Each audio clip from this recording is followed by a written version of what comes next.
pressure. In trouble. Throws on the run. Incomplete. And the gamble on fourth down. Quick blow. Elijah Mitchell in for the first time tonight. Guess what? He's going to get it. Mitchell surging forward. Touchdown. And there it is.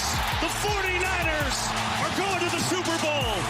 The redemption tour for Kyle Shanahan. You know, everybody forgot about that Super Bowl blow-up that he had with the Falcons because they came back last night. No. No? No. No? Sorry, Kyle. You still got to get it done. I mean, 28-3 is still kind of remembered by Falcons Sorry, fans. Kyle. It's gonna haunt you for the rest of your career. That was, of course, the Lions and 49ers game last night, courtesy of Fox. Welcome, everyone, into BK and Ferrario here on 101 ESPN. That is Tanner Hendrickson. I'm Alex Ferrario. Bradford Bruns is our superhero today because he swooped in and saved us because BK is sick.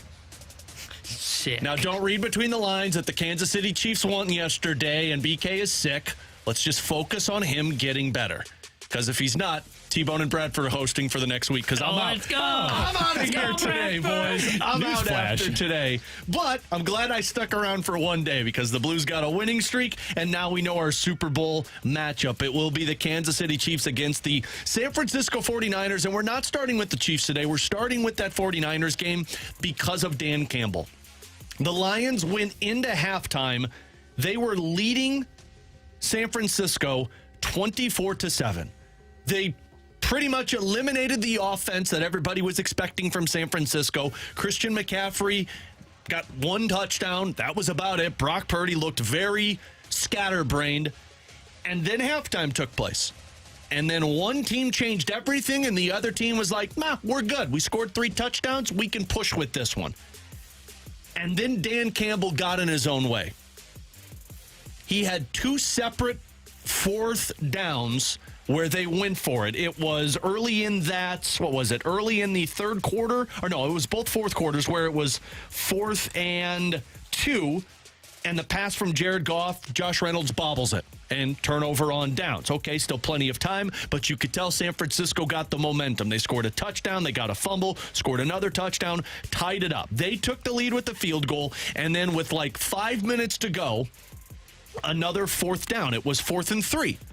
And Jared Goff got under pressure. He got out of the pocket, and he didn't throw the ball far enough to get to Amon-Ra St. Brown, and it was another turnover on downs. And then San Francisco winded the clock down. The Lions couldn't score, and the Lions lose because of 2 4th and whatever's going for it. Here's Dan Campbell on the decisions to go for 4th down. I just felt really good about us converting and getting our momentum and not letting them play long ball.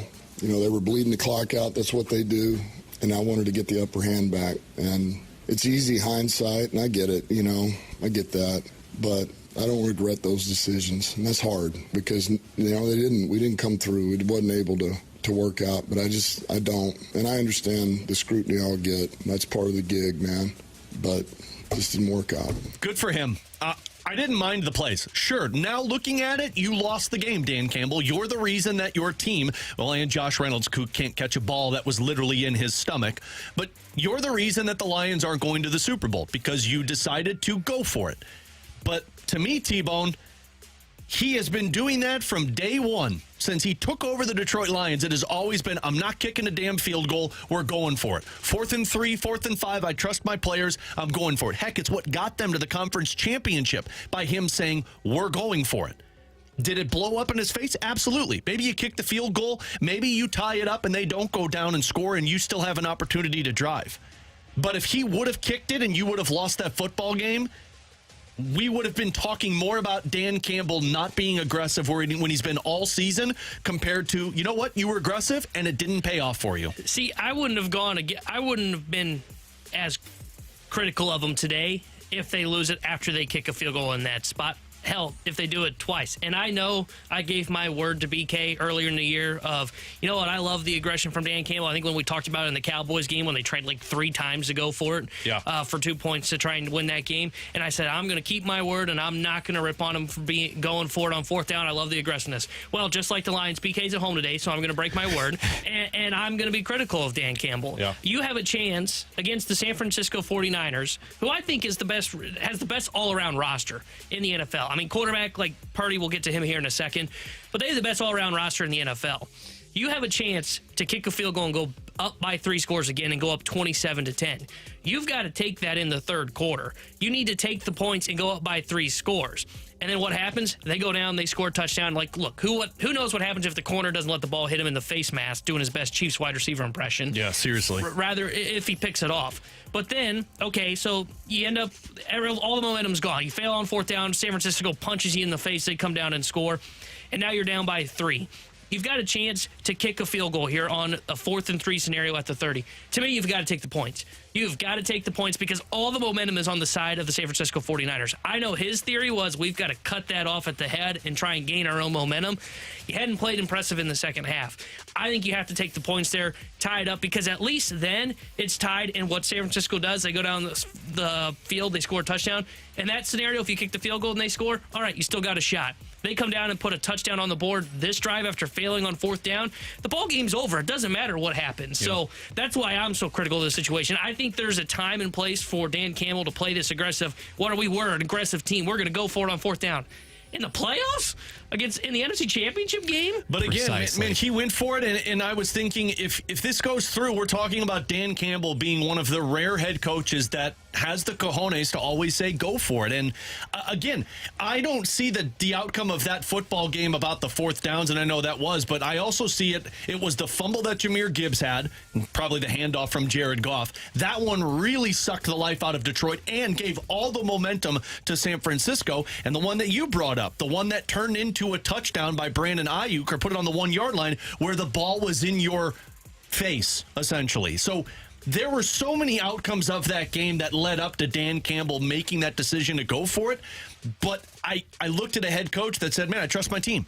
And it blew up in your face, and you have to live with that. But I respect the guy that has done it from start to finish and doesn't cower in a situation like that and lose because of it. The fundamental difference here is that the possessions are valued so much more in the postseason, and I do think there is something to be said. There's a lot to be said for sticking to one's guns and for Dan Campbell to have been able to stick with that same approach. But at a certain point, you have to recognize exactly what the stakes are there. And frankly, guys, I think as much as we can malign Campbell for some of the decision-making, how about the offensive play calling as well in the second half? We understand that San Francisco caught fire, but given the way in which Montgomery was running that ball in the first half, the success they were having with him, I didn't anticipate that against the teeth of the San Francisco defense. There were many suspect plays there, and if you're not willing to go for more of a Butker range field goal, I would say there, Tanner, 48 yards, that's on you for not having gotten the kicker in place, and he has been problematic all year. 100%. But the thing for me is, like, look, I am critical of Dan Campbell today, but I still love his aggressive nature. I just think when you're in the playoffs and it is coming down to the moment of,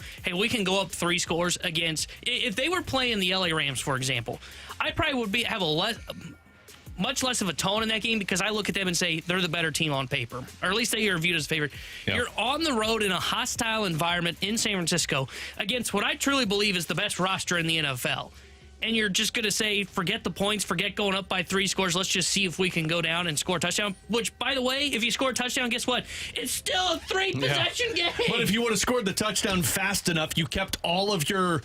That was the part that was so infuriating. You took as much time as possible to get into the end zone, and then you decide to run the ball. Yeah, you can't run it on that You can't. play. You got to go for it there again, and if you miss the throw, then you lose. But then you still have your 3 timeouts to get the ball back. Once they ran that ball, and Bradford makes a great point, I think I also look at the Ben Johnson side of it, too, and think that play call in that circumstance, but also just the offense in general that disappeared. But again, sure, San Francisco kind of altered their decisions from one half to the other, but that's what happened to Detroit. Now, I don't want to take anything away from San Francisco because for how bad they looked in the first half, dude, they looked awesome in the second half. And we need to give the roses to Brock Purdy, me included, because I have called Brock Purdy his entire time in the NFL a product of Kyle Shanahan. You are a game manager. That's all you are. You're not a top quarterback. You're a game manager.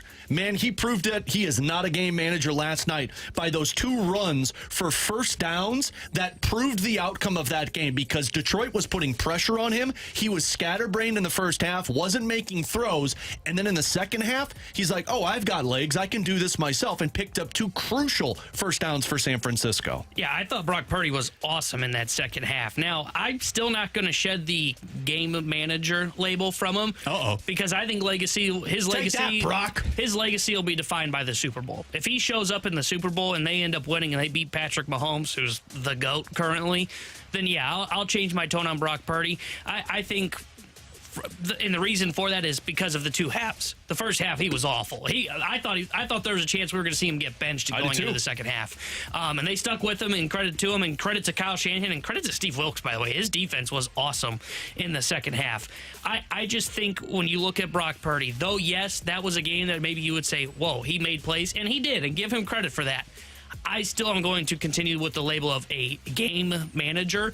I think he's got to win and perform well in the Super Bowl before he can shed that, but he definitely got pretty close to shedding that title in that win yesterday. I understand, the cautious optimism there, because if you really think about it, guys, for half of the 2023 postseason, that Packers game included, Brock Purdy has been no great shakes at the position, right? But what was the difference yesterday? He was able to not only, when flushed out of the pocket, make plays with his feet, display some of the improvisational skills that we've heard about with respect to so many of these other quarterbacks, but he executed some of those off-platform difficult throws too, and that's just not something that a lot of us would have expected, especially in that spot when you're trailing by multiple scores. What is the MO for the San Fran offense? You want to be able to utilize the play action, run McCaffrey as much as possible, because history has told us so far that Purdy has not been forced to win a game. He won yesterday's game. Well, Mr. Irrelevant is headed to the Super Bowl for the second time, and they'll be taking on the Kansas City Chiefs. We'll talk about the Chiefs and Patrick Mahomes. Yeah, we did this on purpose. BK's not here.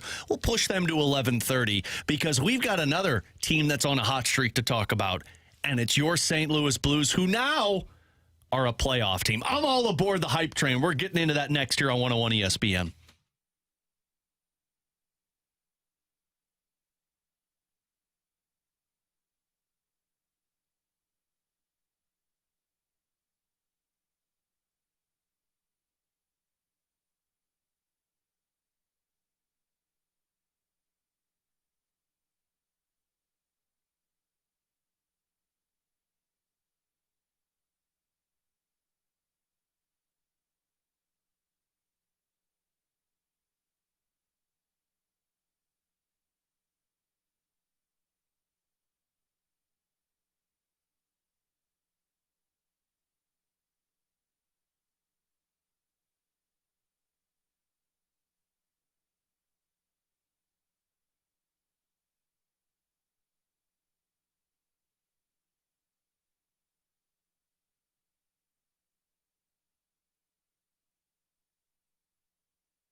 Congratulations to Aubrey Lamke from Maryland Heights. She was just named this week's 101 ESPN Blues Fan of the Week.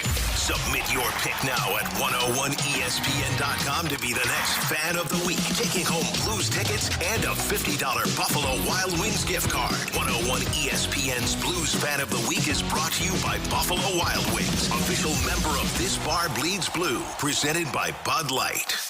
They are St. Louis. It's BK and Ferrario, live from the Car Shield studio on 101 ESPN.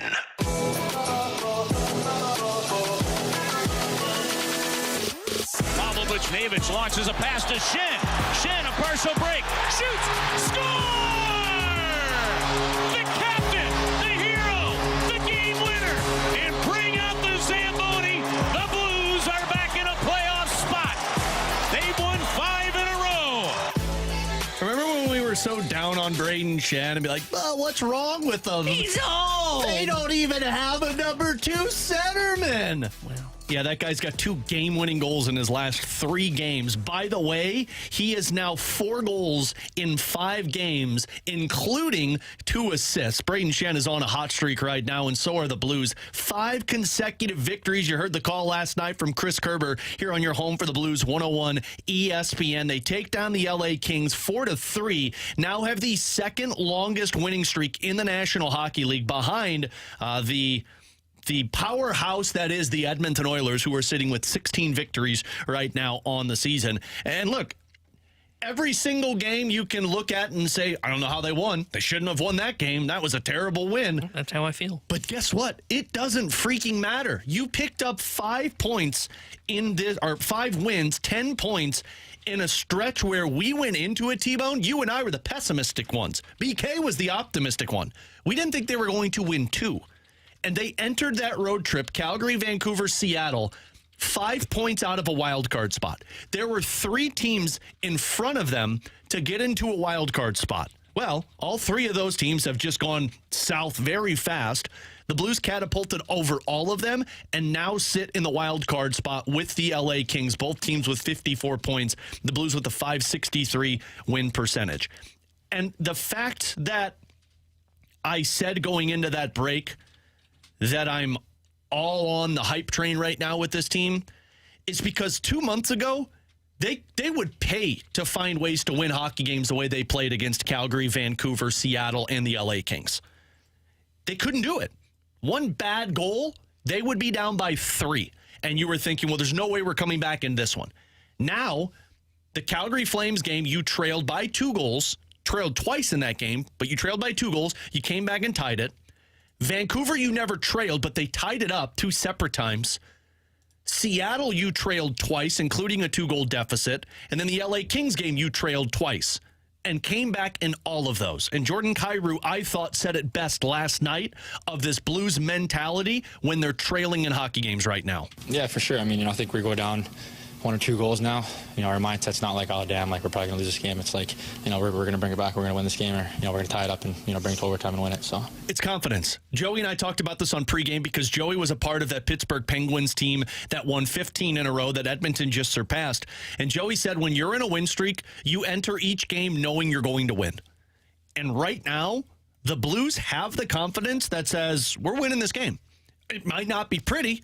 We're going to have to get some really good bounces and a goaltender that steals us hockey games, but a win is a win. And right now, the Blues seem to be very confident in their ability to be within 1 or 2 goals and come back if they play their style. Yeah, right now they are definitely no analytical darling because their numbers, when you look at them in terms of just the advanced metrics since Bannister has taken over, and we talked about this a little bit on Friday, 30th in Corsi rating, 27th in scoring chances, 4 percentage, 30th in expected goals, 4 percentage, 31st in high danger scoring chances, 4 percentage. Yet they're 13-6-1 on a 5-game winning streak and have the 11th best in points percentage in the National Hockey League. So, yeah, you're right. They're playing with confidence. They're finding a way to win these hockey games. And honestly, like outside the first 10 minutes of that game yesterday, they played with the LA Kings in that game. Oh, yeah. Really, it's just the first 2 games of the road trip where I look at it and go, yeah, they definitely should have lost those 2 games. But hey, you find a way to win. And I've mentioned this before. Playoff teams can win hockey games without their A game. And I don't know exactly what the Blues A game looks like because I'm not really sure we've seen it at all this year. But you know what? Under Drew Bannister, they're finding ways to win these hockey games. They're finding a way to get motivated in the second period when they need to come out of the intermission break, because I saw this stat last night when I was getting ready for the show. You know, the Blues were 0-13 under Craig Berube when trailing after 2 periods. They're now 3-5 under Bannister. They're finding a way to, A, come back from games when they were trailing, which was just a death sentence for them early on in the season. And the other thing for them as well is now they have become, instead of allowing that first goal to go in or, you know, give up the game-leading goal, say they fall behind 2-1, it no longer becomes a snowball to where it is you go down by 1 and all of a sudden you're down by 3. No, they scored 6 times during this 5-game winning streak to erase deficits, to tie the game back up. There is no more like you score on the Blues and that is just the final blow. No, they finally are starting. They're not playing a full 60 minutes, but they're not dipping their head the moment the first goal goes in because they're playing with confidence. They have somehow found a way to win some of these hockey games.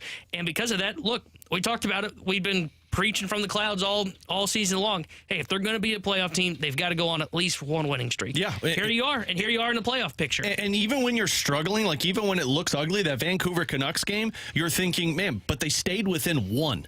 And that's where your goaltender comes in. Like, you got to have different elements in different parts of the game. You got to have your goaltender weather the storm for you, and then you pounce. That Vancouver, I thought, was a perfect example of it. They weathered the storm for the first 15 minutes, and then the final 5 minutes, they capitalized on their one scoring opportunity and cashed in. The other reason that this is happening right now, and it's what we said, T-Bone, they needed depth of scoring. You needed secondary scoring. If you look at what the Blues did in that stretch of games in terms of individual performance, you got to talk about what Brandon Saad and Jake Neighbors accomplished, because those guys were very pivotal in terms of picking up points, specifically the Calgary Flames game, the Vancouver Canucks game, of keeping you in the hockey game. But you look down the lineup. So Booch and Thomas both had 6 points in those 4 games. That's good. You needed that from them.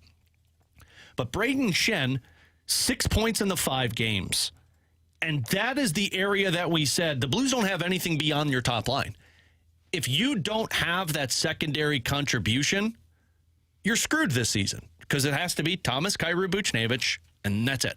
Even Bannister said last night, like, it's nice to know we have other guys that can chip in. Braden Shen, and I had no doubt he was going to get back to this level, because I thought some of this was just the captaincy and the wear and tear that goes on a new captain at the beginning of the season. But Braden Shen is back to looking like the player that you need as a number 2 centerman, which is great for this long-term future of the Blues, because the narrative was, well, he's old and he's not going to be able to keep up to the same pace. And now you're paying him $6.5 million.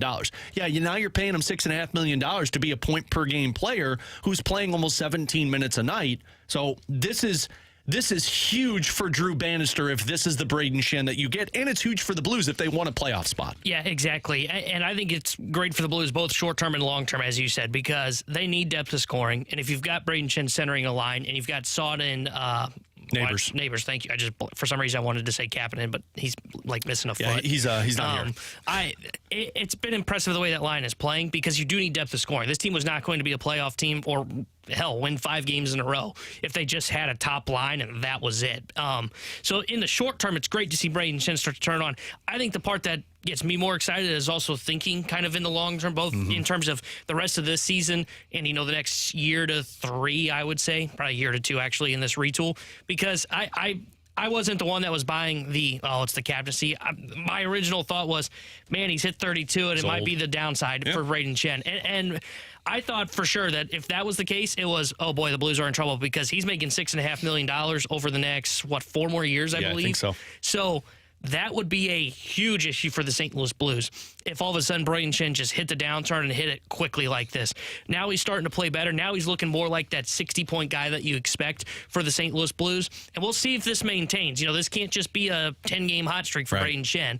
I'm not saying he's got to be a point-per-game guy the rest of the way down the stretch of the season for the Blues, but can he continue to play close to this level? Because if he can, it's not just going to help their chances of getting into the playoffs, and if they're going to do any damage in the playoffs, it's also huge for them in terms of looking at this retool and going, hey, you know what? We don't have a $6.5 million almost dead cap, if you will. It's a guy that can still play. He can be a second-line center, or if you want to go sign a second-line center, you can push him out to the wing.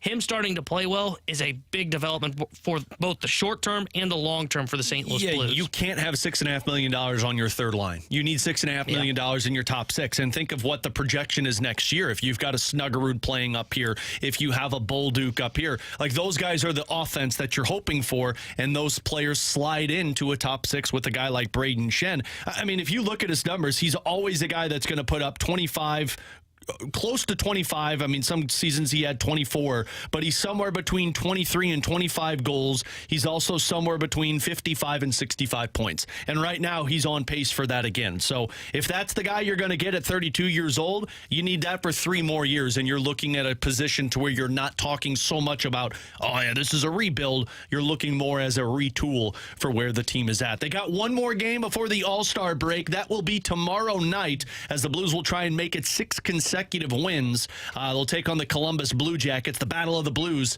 at Enterprise Center. Puck drop at 7 o'clock. Grant Francis is actually going to have your first Community Credit Union pregame beginning at 6 because yours truly will be hanging out with Mickey Mouse tomorrow. Oh, nice. Yeah, I know. Well, I won't. My daughters will. I'll just be standing there taking pictures. He's Tanner Hendrickson. Bradford Bruns helping us out today. I'm Alex Ferrario. Coming up next, we got to get into the Chiefs because what Patrick Mahomes just did last night really is probably the most impressive thing that we have seen in his career. We'll explain that and talk about why this AFC might just be screwed moving forward. Next on 101 ESPN. Coverage of 101 ESPN is presented by Onder Law Injury Lawyers. GetJim.com. You want to say something? Then say it. Use the mic drop feature in the 101 ESPN app. Search the 101 ESPN app now in the App Store or Google Play.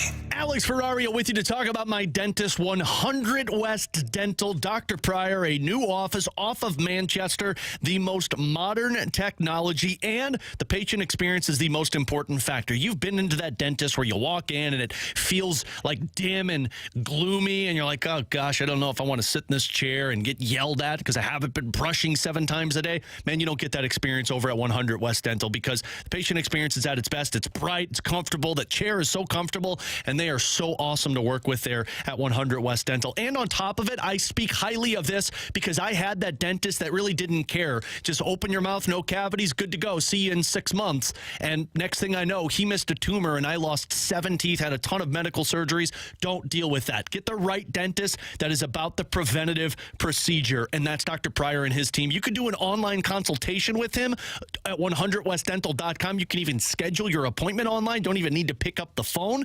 And when you go, mention my name, Alex Ferrario, and you'll get $1,000 off an Invisalign package. Find the right dentist for 2024. That's 100 West Dental. Get with the best at 100 West.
is on ESPN. Saturday, Kansas and Houston.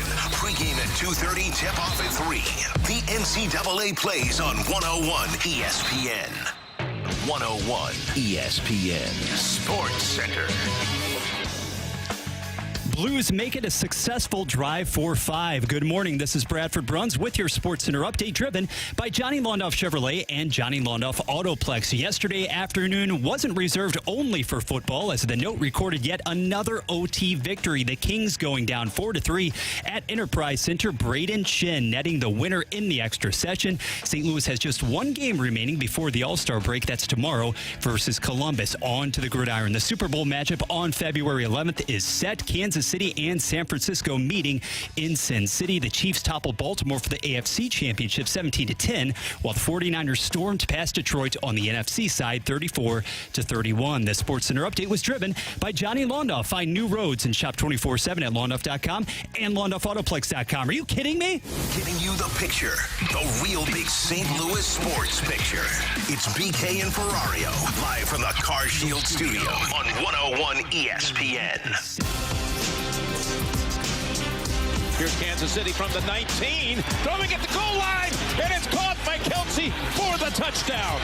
It's back to Pacheco. Pacheco drives across for the Chiefs touchdown. 2nd and 8 from the 9.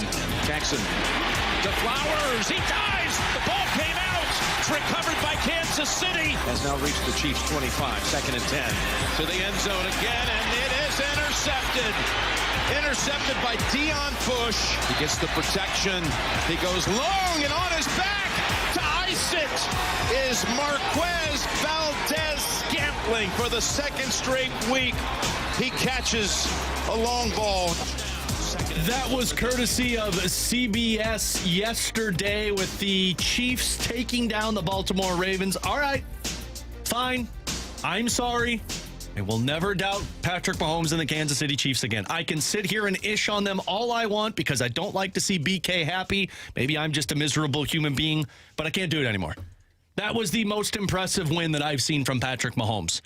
I mean, you just went up against what I thought was the best defense in the NFL. And Kansas City just felt like Patrick Mahomes felt like he was playing with his food there for a while. I mean, that touchdown pass that he threw to Travis Kelce to kind of kick the game off, I was like, man, I don't know how Kelce got open, but also Patrick Mahomes being able to accomplish that throw. And then just throughout the game, it was separate moments where Patrick Mahomes looked like they were down and out. It looked like the ball was going to be turned over or punted. And he would come away with the throw. He'd get out of the pocket. He'd have plenty of time to find his open man. And the best defense in the National Football League that I thought, man, they looked like little birdies. They didn't look like ravens. So props to Patrick Mahomes.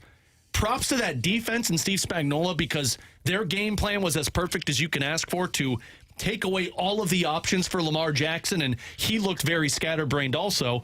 But I can't deny it anymore. Kansas City Chiefs and Patrick Mahomes are the GOATs of this generation. It's incredible watching Patrick Mahomes this postseason, because I mentioned this after their win against the Buffalo Bills. You just cannot make mistakes against the Kansas City Chiefs, because you're going up against, like you said, the modern-day GOAT in the NFL against Patrick Mahomes, because he just surgically and methodically just picked apart the Ravens yesterday because they were playing zone. So what's he do? All right, you're going to play zone. Kelsey's going to find this off spot. I'm just going to give it to him. He doesn't force anything like Lamar throwing to triple coverage in the end zone to try and tie the game or take the lead. So when you watch Patrick Mahomes, man, his numbers are not just like out there. Like 241 yards, 1 touchdown, 30 of 39. That's not like super impressive by any means, but you watch the games and he's taken what the Ravens give him. Now, credit to the Ravens. They held them scoreless in the second half, and I think that shows a lot against Lamar.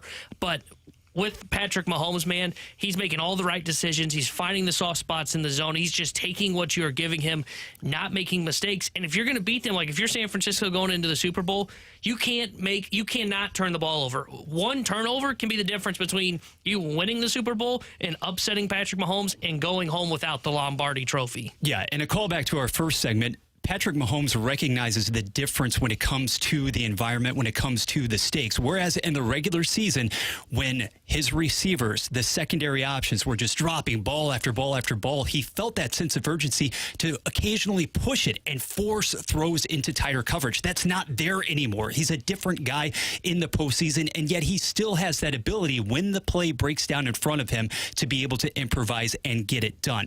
His ability to take care of the football guys in the playoffs, to really be that leader and that tactician, it was tic-tac-toe yesterday. And another element that I don't think can be ignored, and we'll get to Kelsey, his mammoth day here in a second, the fact that Isaiah Pacheco, his status, I'm not saying that it was in doubt, but leading up to that game, when you heard that he had a toe issue, when you were understanding that he was banged up, and also that this offensive line would be missing an all-pro guard in Joe Thuney, you didn't legitimately think that they could run the ball against Baltimore, right? Well, in the first half, they went in to Baltimore and basically took the tempo and took the game to them. There was that. And then the fact that Baltimore, with the exception of Hamilton, to me, Alex, I was really surprised that there wasn't more physicality given to Kelsey near and around the line of scrimmage. He was essentially granted a free release every time, and that's why he caught all 11 of his targets. I didn't get it. I think they wanted to be aggressive, but I also think they screwed themselves in terms of being aggressive by how many flags they got in that game. What really ruined them was Zay Flowers'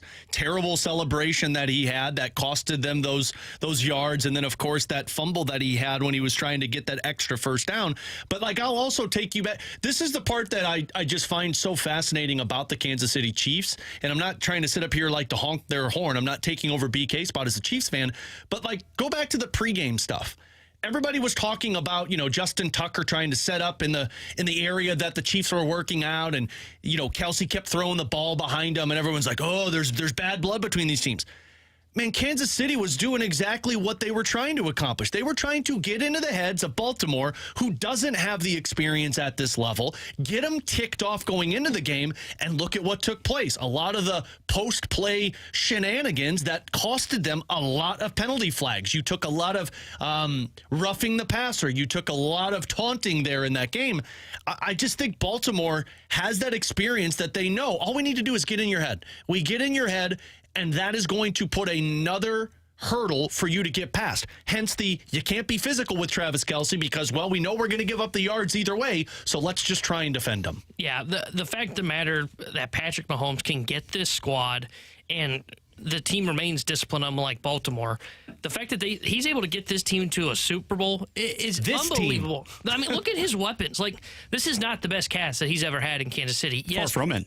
Travis Kelce has gotten to another level here in the playoffs. But he's also not Travis Kelce of years past. Mm-hmm. Exactly. I don't think he's as dominant, but, he still put up incredible numbers. And you look at the wide receiver core, Rice is their best weapon. Guys, MVS was having balls hit his face mask, hitting the hands all season long, and all of a sudden he's learned to catch the ball. And Mahomes reads a zero blitz and just lofts it perfectly to him. Now, I'm not going to lie, I thought he was going to drop it. Me too. But look, I think a big part of this, because I saw a text from the 618, they scored 17 points. That's not all that impressive. Yeah, against one of the best defenses there. And credit to the Kansas City Chiefs. This isn't all just Patrick Mahomes. The reason he's getting all the headlines is, one, he plays the most important position in any sport.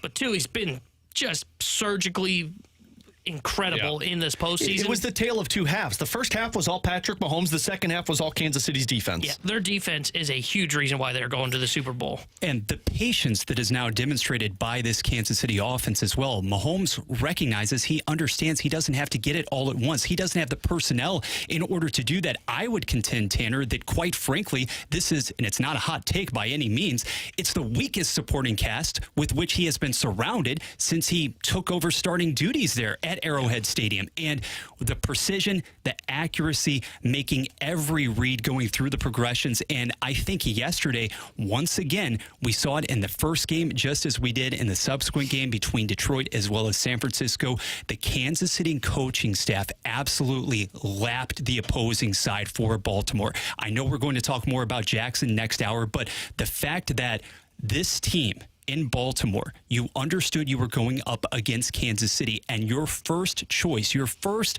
your initial mentality is to go out and win the game with Lamar Jackson as a passer, it made no sense to me. You have the 1-2 punch of Edwards and Justice Hill, the latter of whom has grown into your lead back in the playoffs. You signed Dalvin Cook for a reason, and you're not going to try to take advantage of a Kansas City defense that was maligned by injuries too. There was no patience on the Baltimore side, whereas Kansas City recognized where that line was too when it came to the physicality, Alex. Realized because it had been there, Baltimore's still taking baby steps in the playoffs. Yeah, I mean, the AFC is just screwed when you look at who you're going up against for the next 3 to 5 years. But I think more of that also is because, like, we can all admit now, and T-Bone, you and I both are self-admittedly not Chiefs fans. We can all admit that Mahomes and Kelsey are the best duo in football. Because the game, they surpassed Brady and Gronk with the most touchdowns as a duo in playoff history. Kelsey has now the most receptions in playoff history. And you've got Mahomes, what is this now, his 4th Super Bowl that he's been a part of?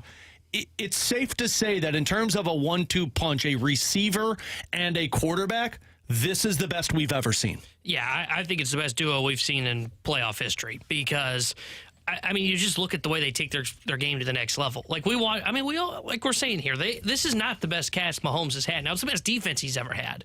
That I'm willing to say, and that's a big reason why they're in the Super Bowl. But you look at the way that this team played in the regular season, and we looked at Mahomes, and we said, man, can he do it with this wide receiver core? Guess what? He's in the Super Bowl. Travis Kelce looked, I'm just going to say it, old and washed up. I thought he was terrible down the stretch in the regular season to where I had serious concerns of him being back next year and playing at an elite level. He had a swift kick into performance in the playoffs. That was good. But he gets 1 week off. He takes a week off, and it turns out it may have just been like load management all year long for Travis Kelce. Which makes sense. Because he's been incredible. He's getting open. He's finding the soft spot in the zone. He's just playing more physical brand of football compared to what he did in the regular season. I think it's safe to say they are the best duo we've seen in playoff history, and that's impressive considering we all saw Tom Brady and Gronk and how they dominated for that handful of years. Oh, and it would be foolish to say, hey, was Kelce, you understood that he was dealing with injuries for the better part of the regular season, but the difference between regular season and playoffs, it's almost akin to, was he playing possum or something? Just because he is moving more fluidly too, and what you get with him is that element of physicality. And what sets this duo, guys, apart from some of the preceding partnerships and tandems that we've seen throughout league history is you have Mahomes and Kelsey. There is just that unspoken degree of communication, having been together for so long, to be able to adjust on a whim, on a dime, and in the middle of a play. What is more synonymous with the success of these two, the length of time that these two have been together, than that play that took an eternity yesterday as Mahomes is wheeling around trying to buy more time and basically flings it up? The only person who can come down with that, who can improvise and recognize what Mahomes is trying to do, is Travis Kelce, and it's because of the bond that they've enjoyed for so long. We'll talk more about that Mahomes duo and the opportunity at the Super Bowl coming up in the 12 o'clock hour. Bradford Bruns, Tanner Hendrickson, I'm Alex Ferrario. Coming up next, you send us your questions, 314-399-9646, our Air Comfort Service text line. You can also send them over on our YouTube channel at 101 ESPN STL. Our studio cams are brought to you by Air Alliance Team. Send us your questions. We'll answer them next on 101 ESPN.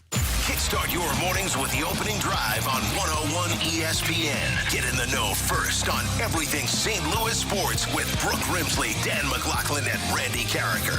The opening drive, weekday mornings from 7 to 10 on 101 ESPN. The opening drive is presented by Sumner One. Alex Ferrario speaking for myself and my guy BK about Circa Sportsbook app in Illinois. It's sports betting the way it should be. That largest sportsbook over in Vegas, it's available to you in Illinois just by downloading the Circa Sports app. Now, you know me. I love my parlays. I love to throw the big money out there to see if I can get the big return. That's why I use Circa Sportsbook, because they keep as little money as possible on those large bets, especially when it comes to using their sportsbook. Also, they've got the tight money line splits. So the other games, they're 115 minus 120 splits. Not at Circa. It's always around a minus 110 split. split to make sure you get the most money possible. And with Circa Sportsbook, they advise you to check out other sportsbook apps so that you can see what those line looks like, what the odds are, so that you know you're getting the best ones with Circa Sportsbook. And now, of course, with the Super Bowl approaching, they've got their Circa Squares available that you can check out up on the Circa Sports app. So do so and find out why BK and I love using Circa Sportsbook in Illinois. Also, if you or someone you know may have a gambling problem, call 1-800-GAMBLER or text ILGAMB to 833-234.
Open up your 101 mobile app for your chance to win free tickets to see the Doobie Brothers.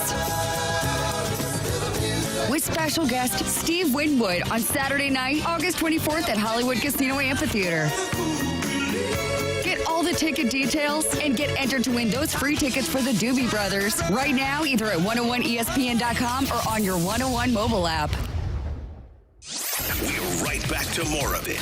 It's BK and Ferrario, live from the Car Shield studio on 101 ESPN. You've got questions, we may have the answers. Maybe. It's BK and Ferrario's questions and answers on 101 ESPN.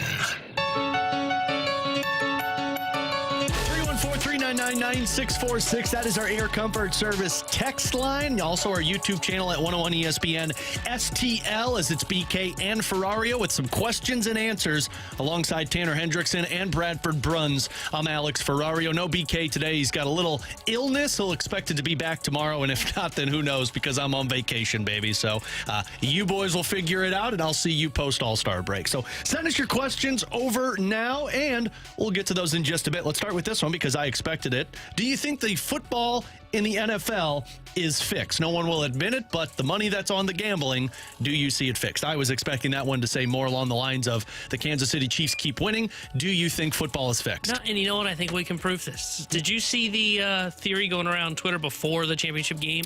I did about not. The last two Super Bowls. You know, they've got the Super Bowl logo. Mm-hmm. There's like a color scheme to it. The last two Super Bowls, the color scheme had fit with the two teams that were in it. So when he had the Rams and you're Bengals, diving into some Illuminati I know, stuff. I saw it, and I went, wow, this is true. You know, last year's it was, who did the Chiefs beat last year? I don't even remember. Wasn't it the Niners? Or was it? No, it was Eagles. Eagles, thank you.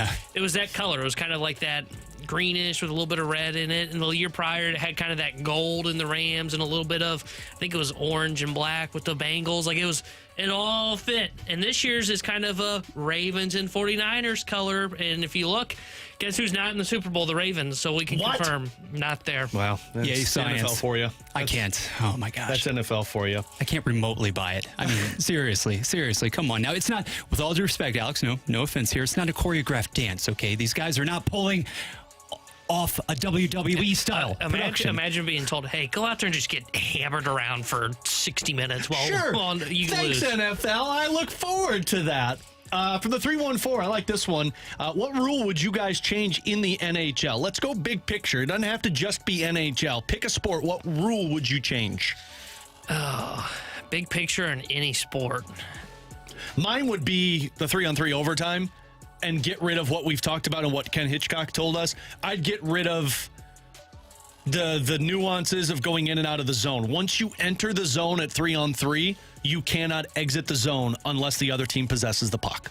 So it's kind of like a shot clock in the NBA. You've got a shot clock in the NHL. Once you enter the zone at 3-on-3 overtime, you can't exit out of it. I like that. I wish the NHL would move to a 3-2-1 point system. 3 points for regulation win, 2 for an overtime win. I like that one too. 1 for getting there to overtime, and then none for regulation loss. I think that would help kind of separate some of these teams that get to overtime a lot and end up losing, and they're awarded kind of the participation point. If I were looking like bigger picture for like other sports, I think in the NFL, I'm kind of with BK now to where get rid of the onside kick, make it a 4th and 15. That fumble out of bounds too in the end zone. That one I would change. You know, baseball, I would love to see the double hook rule just so it would incentivize starters to go deeper. Those are probably some of the rules that I would change. NBA, I just wish they'd play defense, but that's not a rule we can fix. But that's just a player personnel decision. Yeah, but I would say those are probably my biggest ones for all sports. How about shortening the season in the NBA as well, Tanner? That may help too. Hell, shorten the playoffs. We don't need. Stop letting everybody in. Yeah, amen. We don't need 10 teams getting in. I don't want to watch the Lakers, who are 5 games below 500. You bite your tongue. With an age. It's LeBron. LeBron, who's old. Bite your tongue. I don't care. He is old. I will go in the direction of rules and MLB, actually, because if you're telling me, gentlemen, that we must have additional teams in the playoffs, quote unquote, Fix that playoffs, too. please don't give me just a game. Let's start the season earlier. Let's actually cut into the number of regular season games. I don't care, but I don't want the fate of a team to be determined in a one-off. Make the wild card section, if you will, best of 3. Not one game and done. Get this trash out of here. All right, final one we'll do for questions and answers. Fellas, out of the 2 teams that just lost over the weekend, who do you believe would be the next to win a Super Bowl? So Detroit, Baltimore, who's the next to win a Super Bowl? First to win a Super Bowl? Oh, man. I think I would say Detroit. I think I would, too. I think we saw what Lamar Jackson is, and, I mean, that's who you're banking on right now. Not that Jared Goff didn't, but I also kind of put that on a learning experience for a head coach, but also a wide receiver who should have caught a ball. Yeah. Whereas Lamar just looked bad. I think they've already got the pieces in place to where, like, they just need to upgrade the defense a little bit, and then I could see where they can get back there. One secondary piece. I look at Baltimore, man. I don't know. The defense is still good, but that may have been one of their best chances. And I just look at their offense, and I don't find it all that impressive. Like, I think that Justice Hill guy's okay at running back. Zay Flowers, he's not ready to be number one. He might get there. Mark Andrews really good, but there's not a lot that, like, excites me. I don't feel like the surrounding cast is I think the most excitement, if I'm a Baltimore Ravens fan, coming out of this season is, we might have found another tight end. Like, we could start running two tight end plays because now we've got Isaiah Likely with Mark Andrews. And then maybe next season, if you actually put Andrews alongside of Likely, perhaps the latter won't have to actually put his hand up in the air and force Lamar to throw into triple coverage. I guess that's neither here nor there, but this one is tough for me, guys, because you would seem to lean toward Detroit given the slightly inferior conference, or at least not having to run up against Mahomes every year. But I don't know. I think as much as we saw some of Lamar Jackson's limitations, especially from an aerial standpoint yesterday, we also saw, the nation saw, Dan Campbell. And I'm just not sold on what that team can do long-term with the personnel there. The defense has to be significantly upgraded, and there's always the chance, if you're a Baltimore enthusiast, maybe next season Mahomes has to run into Burrow. Burrow gets the best of him again. Lamar takes down, it's circuitous. I've stopped considering guys taking down Patrick Mahomes. I think that's pretty much not an idea anymore. Bradford Bruns, Tanner Hendrickson, I'm Alex Ferrario, BK and Ferrario. You're on 101 ESPN. Coming up next, a 5-game winning streak for the Blues. Has that changed any opinion about the upcoming trade deadline in March? Well, if it did, wait till you hear what Elliot Friedman had to say about a couple of Blues potential trade pieces. That's coming your way next here on 101 ESPN. Up-to-date info and breaking sports news first. All on the 101 ESPN app, in your App Store or Google Play.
St. Louis gets its sports. WXOS, HD1 East St. Louis, 101 ESPN. This is exactly where you want to be, listening to us. It's BK and Ferrario, live from the Car Shield studio on 101 ESPN.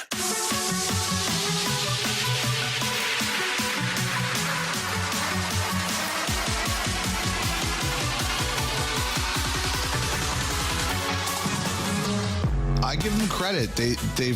I did not think they were going to get into this race. I didn't. I just thought they were too meh.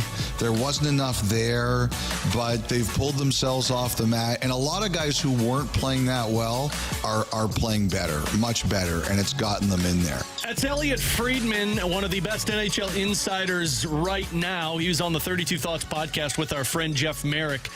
Speaking of the St. Louis Blues, which, hey, anytime you get on the 32 Thoughts podcast, you're doing something right, I've always said. But Friedman has been some really positive thoughts on the St. Louis Blues and the success that they have been having as of late. Tanner Hendrickson, Bradford Bruns, I'm Alex Ferrario. One update for everybody from Blues practice. They had a optional skate earlier today, and what I have seen, Drew Bannister kind of updating the media. Lou Korak is reporting it. Perunovic is having an MRI today to determine the severity of the injury. He's going to be out tomorrow, and Bannister said hopefully the break will be enough time, but too early to tell. So not good news for Scotty P. For those that missed it, kind of got hit and went awkwardly down on his leg. I don't know what it was. They're saying it was a lower body injury, but he exited the game. He came back out and did a twirl around the ice and then left, and that was all under his own power. So at least that's the good sign of it. But typically with these things, when you get your skate off, it swells up, and I'm sure they're trying to figure out what's going on with it. So no Scott Perunovic for the game tomorrow, and no Justin Falk I would anticipate for the game tomorrow. So Tyler Tucker was recalled last night, so he'll more than likely be in against the Columbus Blue Jackets. But let's get back into the winning streak, because Elliot Friedman just said that. We heard it, talking about the team playing well, being meh, nailed it on all cylinders. Yeah, text line, so don't give me crap for being meh on the team. What does that mean for the trade deadline? Because we all said before this winning streak, they're not doing anything. They're probably selling, most likely selling whatever pieces they can.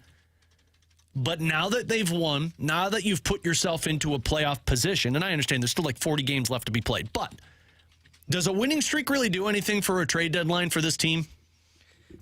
I think right now it does. I think as long as you avoid that, and I mentioned this a little bit on Friday, to where credit to this Blues team, though they hadn't found a way to go on a winning streak until now, the one thing they've done a good job of avoiding is that long losing streak. Like, I don't think they've lost more than 3 games in a row. 3 games has been the most. Which is impressive considering last year they, won the first 3, then lost 7 in a row. Well, and what's wild about that, too, is the 3-game losing streak, the most they've had, has been under Drew Bannister. As long as they avoid that long losing streak, I think this 5-game winning streak is going to be the thing that can put them into a playoff spot leading into the trade deadline. Yeah. And they're going to have a handful of games up before the deadline. As long as they don't go on a losing streak then, I think it does change things in terms of now you're probably not trading a Pavel Buchnevich. Like, he was the number 1 guy that I had circled going into the deadline before this winning streak started, and we talked about it last week that, hey, is he the guy that you view as like an accelerant to this retool? We mentioned the Pierre-Luc Dubois trade to the LA Kings. Could you have done something similar where you get kind of a similar return, you bring in that depth of scoring that you're looking for, and now the pairing isn't Thomas and Buchnevich, it's Thomas and Kyrou, and then you figure out who that winger is with them on that top line. I think now all that's pushed at least to the offseason, to where I don't think you can reasonably sell Pavel Buchnevich unless a big losing streak occurs before the deadline, but I'm not expecting that. I think now you basically stand pat. Maybe you move a Marco Scandella, but I'm not sure I would get to that point yet if I'm the St. Louis Blues. And in fact, I think right now, the way they're trending, I think you're looking at like mini buying spree for the St. Louis Blues. And what I mean by that is looking for a top 9 forward that maybe has control. Basically do what they did last year, which was, hopefully it works out better, but you bring in a Vrana, you bring in a Kapanen. Hey, Vrana's a point-per-game player in the Springfield Thunderbirds. Well, good for him. It's where he'll be probably the rest of his career. I think you look to try and bring someone in now. Yeah. I think you're kind of clearance shopping right now if you're the St. Louis Blues. You're looking for at least a top 9 forward that can be brought in and show some. The goal of this season was be a playoff team. show a little bit of energy or show a little bit of excitement around this team if you're Doug Armstrong. You got to install something into this lineup still for help. And I think getting a top 9 forward wouldn't cost them a ton at the deadline. And I think it's I think it's important to understand and have perspective on what we mean when we say being buyers. That doesn't mean you're trading first-round draft picks for players for rentals. What T-Bone is saying is what we talked about last week. There are buy low candidates that you could bring in to give them an opportunity. The one that I still will say is Nick Robertson with the Toronto Maple Leafs. Guy's a top 9 forward. He's the brother of Jason Robertson, and he plays the fourth line for the Toronto Maple Leafs. That's somebody that the Blues could see helping them in the long term, but you bring him in on the short term to try and add some offensive bump. And I'm with you. You're not selling in this circumstance, and I don't know if there's much to sell. We'll get to that in just a moment. But you're also not spending to bring in assets. I think what you'd be doing is you're trading 5th, 6th, 7th round draft picks for a player, or you're trading somebody who's a mid-level prospect in your system to bring in somebody who could play at the NHL right now. But let's also remember that when the University of Minnesota season is over, Jimmy Snuggerud could be available for you, and that could be an addition in terms of bringing in a prospect who could play in your top 9. That's where the team could be. But now, hear this quote from Elliot Friedman, 32 Thoughts podcast, as Elliot was discussing with Jeff Merrick the options that the Blues had on the trade request or the trade deadline waiver. Doug Armstrong, he had a lot of his players out on the market, and there was not a lot of interest. I think one of the guys that there would have been interest on was Buchnevich. I think he could trade Buchnevich pretty easily if he wanted to. Obviously, he hasn't wanted to. He hasn't wanted to, which makes sense. I mean, you thought you were going to be a winning team. Maybe at some point he thought that he was going to when the season was starting off slow. But you just heard it from the horse's mouth there. That is the best insider in the National Hockey League that said Doug Armstrong had a lot of players on the trade market, and none were interested. If nobody's interested in your players, now, if you start to win and they look better, maybe teams start to get a little bit more interested. But when teams want what you have, it's because you're having success. You're not selling. Because whatever teams would want that you have, you're not getting back any valuable return. So when I hear him say that, it really makes me believe, if anything, this Blues team is standing pat. If anything, this Blues team will look at what they have and say, our defense is fine. We got great goaltending, and our offense is starting to chip in. Let's see what this team can do. And if not, then we adjust in the offseason. Yeah, I think you're right. I'm sure Doug Armstrong has explored looking into maybe trading a defenseman, maybe trading a Falk or a Krug or someone along those lines. I mean, hell, he tried it in the offseason. Yeah, I was going to say, he's been trying it. He's trying, and I think what this tells you is twofold. I think, one, it tells you that, actually, I think it's just onefold.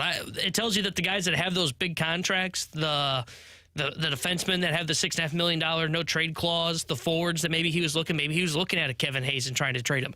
Nobody had interest for the term that they were on. Brandon Saad, we've thrown his name into the conversation of, could he bring in a little bit of a return for the Blues? And I think the rest of the NHL has said, hey, man, they're not playing worth that cap figure, and it's really hard for us to trade for cap right now, especially as we get to the trade deadline. So it tells me that, hey, if the Blues want to move on from some of these pieces to kind of accelerate the retool, or like they don't view, say, Assad as a future in the retool and they want to try and get draft assets for him, all those guys have to start playing better for the St. Louis Blues. Now, credit to Assad. I think that second line's playing really well right now. I think Hayes is playing really well right now.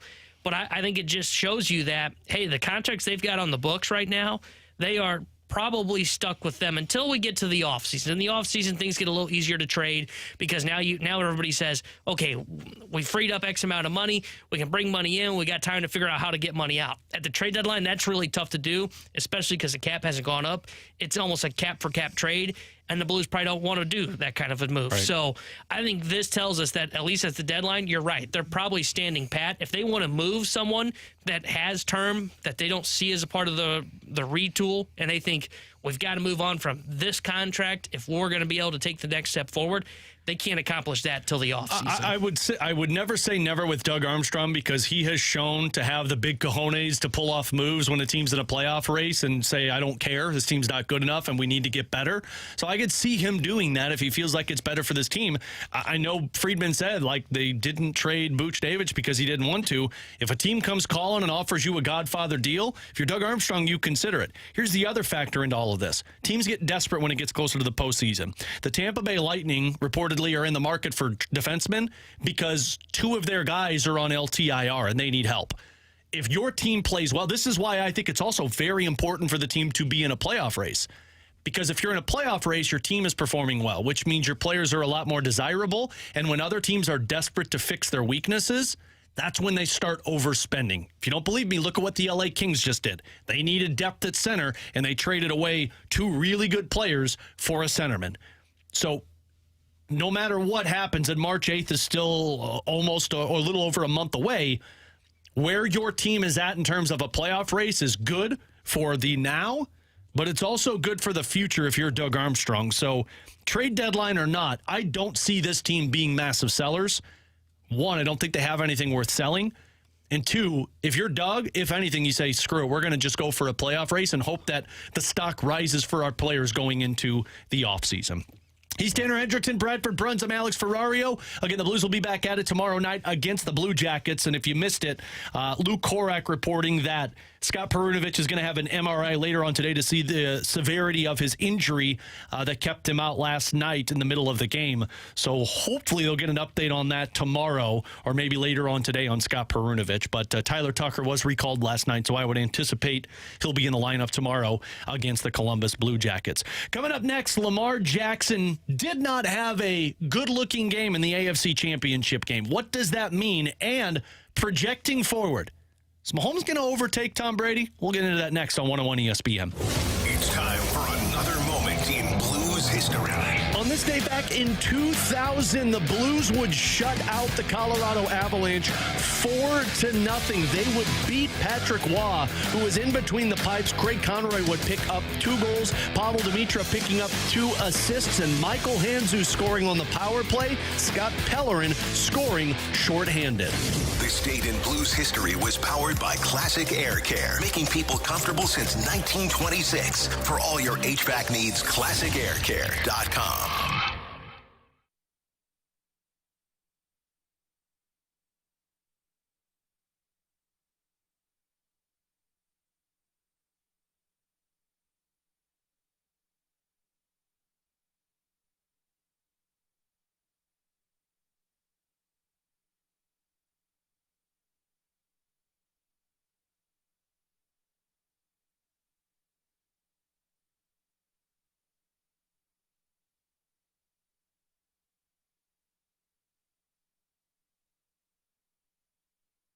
You've heard of all the services Victory Men's Health offers. Now it's even easier with their telehealth service. Whether it's weight loss, hormones, or micronutrient testing, you can be assessed in the comfort of your own home. It's easy by just going to victorymenshealth.com and clicking on telehealth. Pick the service you're interested in, and based on what service you are seeking, a lab draw kit will be shipped right to your home. Then a video telehealth consultation to discuss your results. Telehealth from Victory Men's Health. victorymenshealth.com for more details. Must be a resident of Illinois or Missouri to use this service.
Ferrario are asking their listeners to try and beat the Blues during their weekly special giveaway. Random selected listeners will compete to score a signed Blues puck and a pair of tickets to a Blues home game. The Beat the Blues weekly giveaway with BK and Ferrario is powered by Comfort Experts, your independent American Standard heating and air conditioning dealer. Learn more now at 101ESPN.com.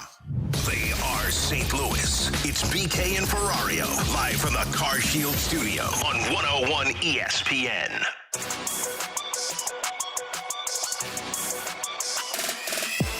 When you look at Lamar Jackson in the most pressurized moments, he didn't revert back to what he knew. It almost seemed like he was playing to prove to the world, I can win playing this way, when all the Baltimore Ravens need him to do is just win being Lamar Jackson. And I know there were points in this season where we praised him for his ability to scramble to throw, his ability to create to throw, where there were opportunities yesterday where he could have been the best athlete on the field because he is. And he chose not to do that.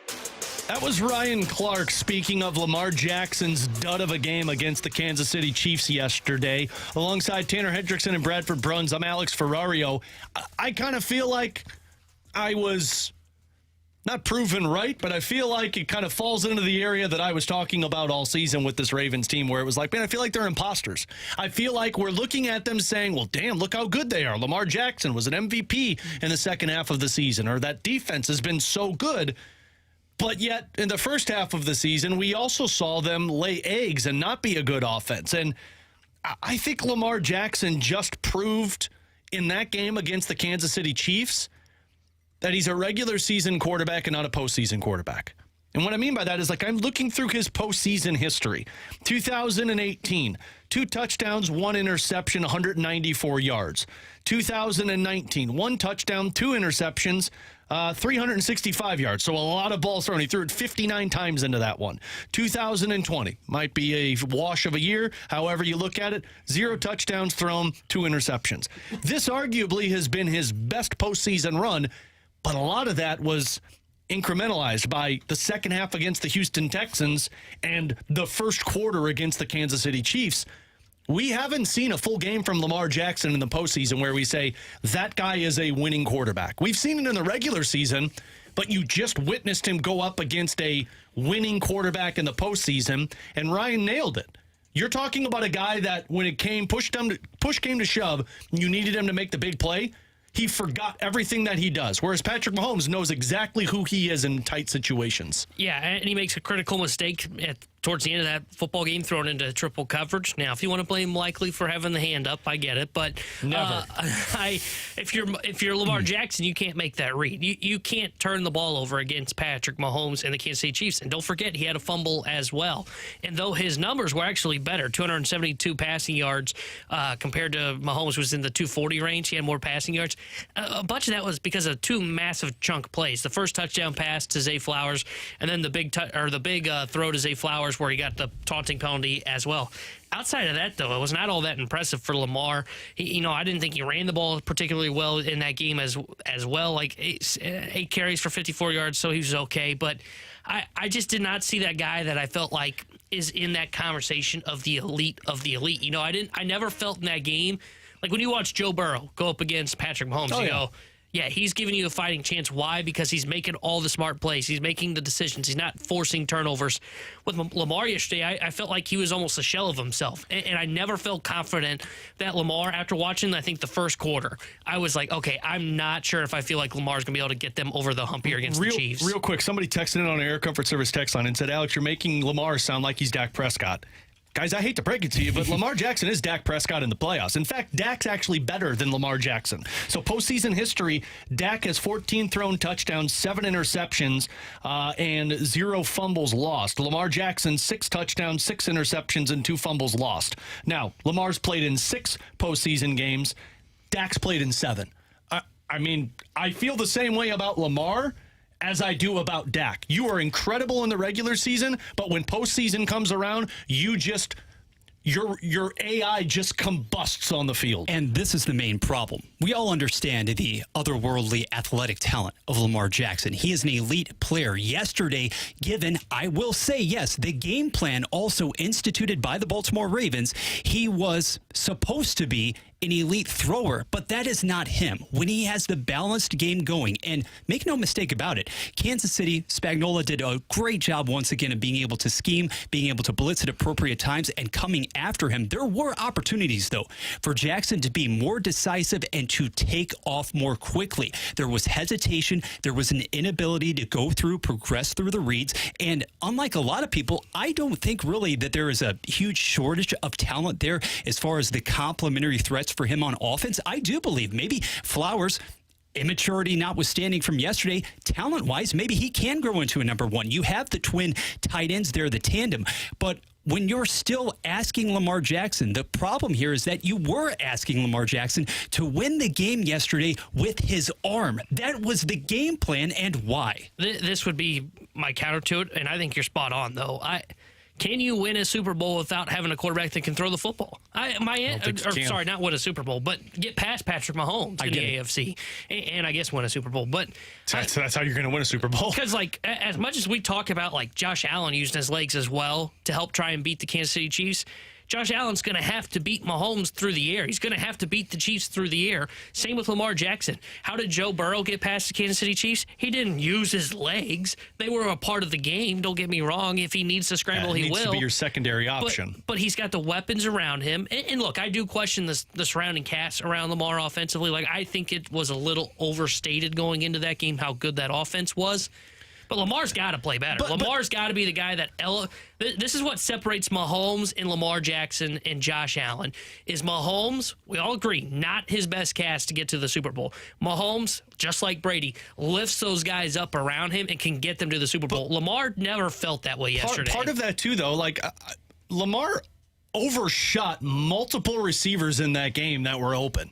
Like, there were multiple times that Lamar, if he had the skill of Patrick Mahomes, places the ball in those receivers' hands, and you're talking about a first down. Which, prior to this season, again, nothing new for Lamar, and that is the fact of the matter here. You mentioned all the different guys who can elevate their respective teams for championship aspirations, but let's also put Burrow into that equation, because Burrow is somebody who, at least once, has toppled Mahomes to get to the big game, and the difference is that Burrow, when flushed out of the pocket, he's not going to burn you with his legs, but he has enough mobility to be able to extend plays and to make those off-platform throws. Lamar Jackson, as far as setting his feet, as far as applying that finesse and touch, we haven't seen it consistently. This year when he was kept upright, sure, Baltimore did a tremendous job, and those chunk plays were there for the taking, but yesterday, you notice when he is flummoxed by an opposing defense with a great scheme and a great bit of approach there, the same problems take over, and that's where, once again, you see the frustration leak in. So now let's go to the other side of this coin. And I know people love when we talk about Patrick Mahomes, but I think it's worth it and due after what he just did yesterday against Baltimore. Is it outlandish to think that he can surpass Tom Brady in terms of Super Bowl achievements? Like, you got to get 6 rings. I mean, that's not an easy thing to do. 7, I'm sorry. He's got 2 right now, Patrick Mahomes. But you're going to your 4th Super Bowl in your 7th year? And Tom Brady, what was it, 4 in his 5th year? So this is the 4th Super Bowl in year 7 for Mahomes, right. Which he wins would be his 3rd Super Bowl win in 7 years. Brady reached 3 Super Bowls in 7 years. Now, he won all 3. But Mahomes is in his 4th and has a chance to get to the same mark that Tom Brady would have been at after year 7. And one of those Super Bowls, correct me if I'm wrong, Mahomes lost to Brady. Yeah. So, I mean, look, it's not an easy thing to accomplish, and I think even BK has said, like, no, he's not accomplishing that, because not only does Patrick Mahomes have to overcome, other teams' greatness, but are you going to have Andy Reid around here for the next 4, 5, 6 seasons for you to get to that feat? Bingo. And are you also going to have Travis Kelce? Because let's be real, Travis Kelce is a massive reason on top of Patrick Mahomes that you got to this point. And are you keeping Chris Jones? Can you afford to keep this talent around you? But after watching what he just accomplished, man, it's hard for me to sit here and say, yeah, no, absolutely no way does that happen. No, by no means is it outlandish to consider. And Alex, you touched upon a key point there. it's just a matter of time whether after this season and a couple of years, Andy Reid is going to depart, and what is the succession plan going to be as far as surrounding Mahomes with the personnel to be lock in step with him. There isn't anybody right now, I would say, and Mahomes has obviously earned all the equity in the world, but Andy Reid and Patrick Mahomes have such a rapport right now. They understand each other inside and out that it's difficult to replicate that kind of relationship. Who's the next guy going to be? But as far as the Super Bowl matchup too, what I find so compelling about it, guys, is that you have one team in Kansas City with an otherworldly quarterback talent, the best in the game, one of the best athletes around, going up against a true team in every sense of the word in San Francisco, with the quarterback who's looking to dispel that narrative about only being a game manager, but he has an all-pro cast surrounding him. So are you going to come down on the side of the best talent, individually speaking, or the best team? That's why it's so compelling. Yeah, the Super Bowl matchup itself is going to be fascinating to see, but to the point of Patrick Mahomes and, is it unfair? It's unfair to say, can he get to this total? I mean, Brady won 7 and got to 10 Super Bowls. Right. That's unfair. And though, yes, I do agree with everything you guys said of who knows what happens with post Andy Reid, who knows what happens post Travis Kelce. Guys, I'm starting to believe that he might be able to get at least close to that mark because of what we just said. He can lift guys up around him. Now, he will need somebody that can come in the clutch in the postseason, just like Travis Kelce has throughout his career with Patrick Mahomes. But I'm starting to believe that Patrick Mahomes is definitely the guy because this is back-to-back down years, by the way. I remember last year when they got to the Super Bowl and they won it, BK was like, this was supposed to be a down year. And then I watched him this year and went, well, this is the down of the down year. And yet they're back in the Super Bowl again. I think it's unfair to say that he can get to 10 Super Bowls or to win 7. But damn, it's getting to the point where it's hard to look at it and go, it'd be a surprise if he did it. If there's one guy that's going to do it, it's full faith that this is the guy that's probably going to get closest to it. Tanner Hendrickson, Bradford Bruns, I'm Alex Ferrario. Coming up next, we're a little over 2 weeks away from when pitchers and catchers report to spring training. Going into spring training, there's a lot of pressure on certain players. Who's got the most to prove? We'll discuss next on 101 ESPN. Coverage of 101 ESPN is presented by Onder Law Injury Lawyers. GetJim.com. We want your insight and honest opinions on the world of sports. Use the mic drop feature in the 101 ESPN app. Say it and send it to us. Now in the App Store or Google Play.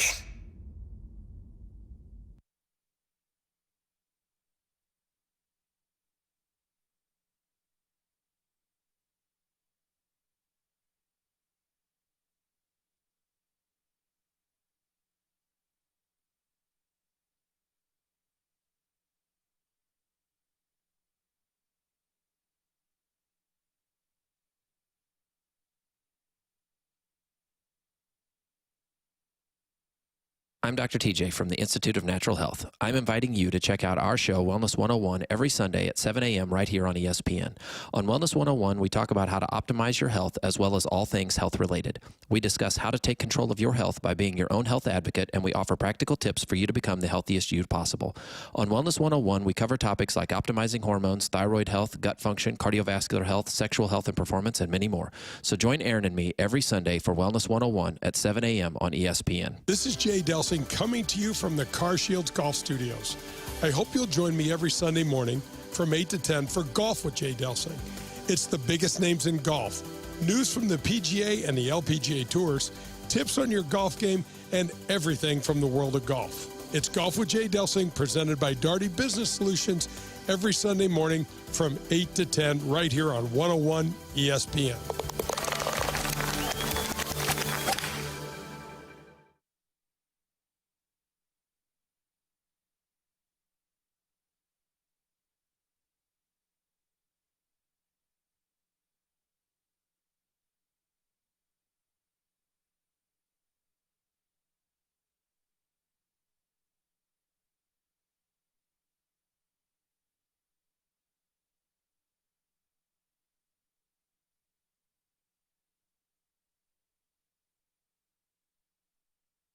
It's the new year, hockey fans, which means game time at Clement Chrysler Dodge Jeep Ram Columbia. Celebrate the new year with up to $12,000 off MSRP on a new Ram, along with Clement's unmatched 30-year, 300,000-mile warranty. Shop Clement in Columbia, Illinois today for the best deal on your Chrysler Dodge Jeep or Ram, and drive with confidence. Score big when you get it with Clement. We're all about keeping you in the game. Clement Chrysler Dodge Jeep Ram Columbia.com. Hi, it's Brooke Grimsley for Universal Windows Direct. If you've been cold in your own home this winter, it's time for you to take action. Call my guys at Universal Windows Direct. Schedule your free in-home estimate today. For every 2 windows you buy, you get the next 2 for free. Plus, they'll upgrade your new windows to triple pane glass for free. That's 3 layers of glass between you and the cold outside. Mention my name and get an additional $250 off your project. Go to universalwindowsdirect.com. Like me, you'll be saying, I love my windows.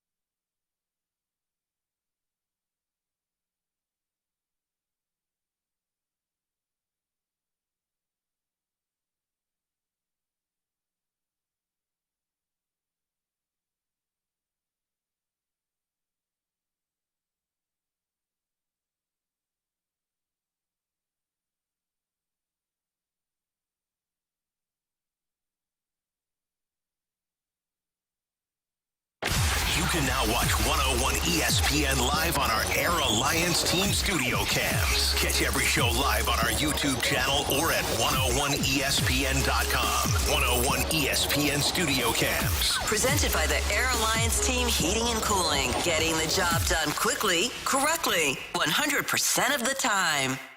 101 ESPN Sports Center. Super Bowl showdown is set. Good afternoon. This is Bradford Bruns with your Sports Center update brought to you by Soliga Heating and Cooling. Last night on 101 ESPN, San Francisco staged a second-half rally to best Detroit in the NFC title game. 34-31 was the final. Kansas City took care of business against Baltimore AFC style, meaning the Chiefs and Niners will do battle on February 11th. Las Vegas the site for a sequel to Super Bowl 54. Hockey, the Blues enjoyed a successful weekend thanks to a 4-3 overtime triumph over Los Angeles. St. Louis hosting Columbus tomorrow with puck drop scheduled for 7 on these airwaves. This Sports Center update was brought to you by Soliga Heating and Cooling, an independent American Standard heating and air conditioning dealer. Giving you the picture, the real big St. Louis sports picture. It's BK and Ferrario, live from the Car Shield studio on 101 ESPN. So a snarky comment we got back on our Air Comfort Service text line, which I love the snarky comments, especially when I'm going on vacation. Like, it's the best. I've kept it open and read it all day. 314-399-9646. That is our Air Comfort Service text line. Also, our YouTube channel at 101 ESPN STL. You can see all of our beautiful faces, including Bradford Bruns and Tanner Hendrickson. But the snarky comment was, the easier list would be who has the least to prove for the Cardinals. Fair comment. There's a lot of those guys, because I would say there's 2. Oh, who? Goldie and Arenado. Oh. I think those are the only guys that have nothing to prove going into spring training. But if you hone in on where the Blues are at, the Cardinals are at going into spring training, and there's a lot of areas that has to be proven. We're talking about the secondary offense. You're talking about some of those younger players that need to step into bigger roles for this team to have success. But the guy that I would pinpoint and say who's got the most to prove going into this spring training, to me, is Steven Matz. And I don't know if there's anything he can prove in spring training, because even if he goes out there and dominates, we're still going to be saying, yeah, but Steven Matz, can he stay healthy? And that's not going to be known until we get into the season.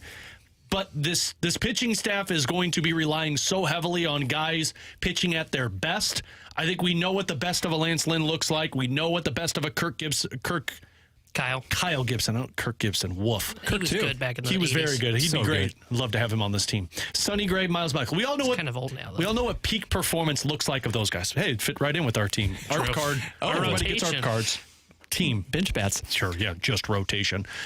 It's Steven Matz, though. Like, Steven Matz is the one that we really don't know what the best looks like. Like, we've seen shades of a dude who can throw sub-2 ERA for like 5 or 6 games. We've shown a guy that could be really good for you out of the bullpen, but we've also seen a guy who can't stay healthy. So he's the one that I would pinpoint and say, man, I don't know how the season's going to go, but you need to see him go out there and prove that he's an actual rotation arm. See, it's interesting because I would throw no rotation arm into this conversation. Because you don't expect anything out of them and they're going to be bad? No. I mean, I'm not expecting a ton out of them, but I think, like, you know what Steven Matz is. I don't think there's anything he can prove in spring training. See, I don't, though. Like, I think the inconsistency is kind of Steven Matz. And I think when he's healthy, he pitches really well.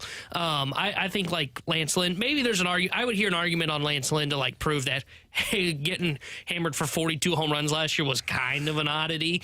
But otherwise, like, I heard Kerry say on the Fast Lane Friday when you guys had this conversation, Bradford, that, you know, Sonny Gray, I don't think Sonny Gray proves anything in spring training. I think everything that the rotation's trying to prove happens in the regular season. I think most of the guys in the lineup are in that same conversation. But to defend myself real quick here, he's the one, though, that, like, I still don't know if he's a rotation arm. Like, I know people could say, well, look at what he did when he was healthy. Yeah, fine, but again, the injury side of it, but I also saw an inconsistent guy when he was healthy at times. I think that I think we look at him a little differently because of his contract. I think it's a lot of the conversation we have with, like, a guy like a Torrey Krug, for example, for the Blues, to where should he have gotten a 4-year, $44 million deal? Probably not. It's probably too long of a deal.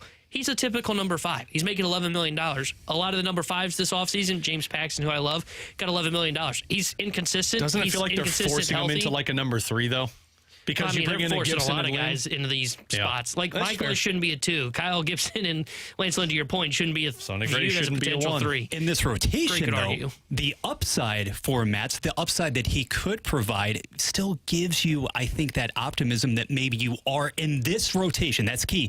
Dealing with a 3. Alex, interesting. But then I need to stop inhaling the hopium and get back to normality. It's interesting that you mentioned him, though, because I wouldn't necessarily consider Matz for this spring distinction simply because I don't think you're going to see enough guys log enough innings. But the flip side here with Matz is that in more limited duty, given his eventual role, let's just say that Matt stumbles coming out of the gate once more, that he's not giving you 5 to 6 innings plus, that he's erratic with his control once again.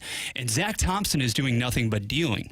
Role definition, what's best for your team down the stretch. Maybe Matt's once more is more effective in bullpen duty. So I think the setting of spring training, as far as not going deep into games, just stretching out and so forth, could give you maybe a bit more of that cookie to be able to observe for later on. Yeah, maybe it does play out that way. I just, knowing the way the Cardinals operate, I feel like the contract will play. I think the guys that have the most pressure, I think there are 2 players that are really going to feel the pressure in spring. Matt Carpenter. And no. I think there's a whole group that I would say have some pressure.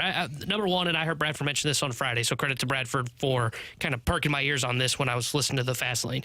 I think Mason Wynn's a guy that's going to be under pressure because for the Cardinals to kind of get their best lineup, their best defensive alignment out there, I think it has Mason Wynn at short and Tommy Edman in center. And if Mason Wynn is not hitting and has not made adjustments at the plate that the Cardinals are hoping he can, and look, I'm not saying he has to be like a 275 hitter. Can he hit like 220, 225, a little bit of pop, get on base a little bit so he can steal some bags? I think their hope for him is that he can show a little bit of presence at the plate so he can start at shortstop for them, and they don't have to pull Tommy Edman in from center to play short. And then you got the whole thing of, okay, now Carlson's back in the lineup. Well, he can't hit right-handed pitching, and he's not as good defensively in center field. So I think Mason Wynn's the guy that I don't think it's like pressure in terms of like, I guess it would be pressure of losing a roster spot potentially, but I think it's just pressure of like, hey, we need you to be able to show that you can play at the major league level because our whole like idea this offseason of what the starting nine is going to look like centers on him being able to play at shortstop on a daily basis, because we know about the elite athleticism, the elite arm, and he has to be there entrenched for you as the shortstop. This is where it gets tricky.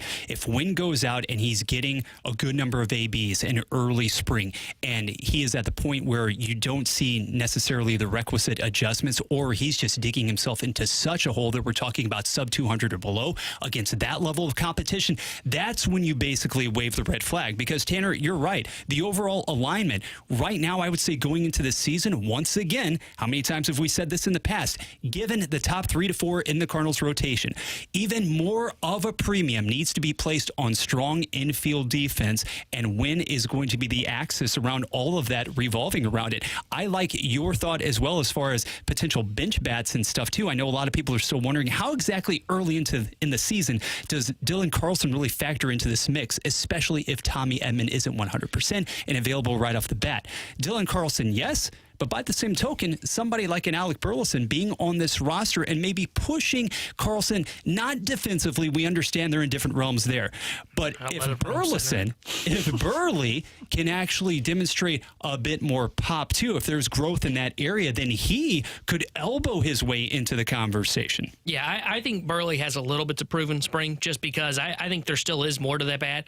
Hearing John Mozeliak talk on the Cardinals radio network over the weekend, it sounds like the Cardinals feel like there's still more for Burley to bring to the table. Oh, good. And which is fascinating because I don't know how the hell they're getting him playing time. Narrowing down those options that we're going to put in the lineup. I think he's got a little bit of something to prove because I think there's a real scenario where he may not even be on the opening day roster because they may look for more of a middle infielder because Carp can't really play defense anywhere. He maybe can be a first baseman. So, like, if they need a middle infield piece to, like, play second base and they don't want to just pull Tommy Edman in on a day that, like, say Gorman needs a day off / Donovan, maybe you have a Fermin on the roster. So I think there's a little bit there to prove for Alec Burleson. And then I think the group as a whole is a lot of these bullpen pieces that were brought in because, and we're going to talk about this at the 130 segment, but I like what they've done with the bullpen in terms of just throwing a lot of pieces at the wall and saying, hey, this guy throws 96. Sure, he hasn't pitched in 2 years, but he throws 96. He's got swing and miss stuff. Let's bring in a bunch of depth pieces for our bullpen that we can kind of have that shuttle going between Memphis and St. Louis. Problem is if that doesn't work, that was the whole offseason so far. And all of a sudden, this depth is gone from the bullpen, and you haven't still brought in somebody that is going to be a prove-it reliever. There are a lot of guys in this bullpen that are shots in the dark. And if a couple of them hit, this bullpen could be one of the best in baseball.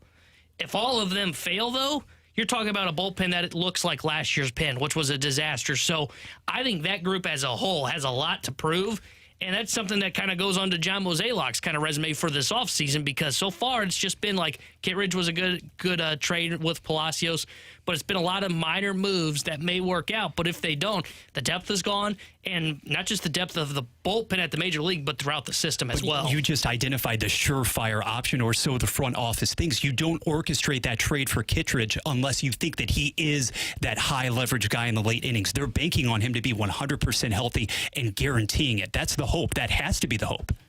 There's one that you guys didn't mention, and I'm kind of surprised because he was the other one that I thought of. Is there anything Lars Nootbaar needs to prove?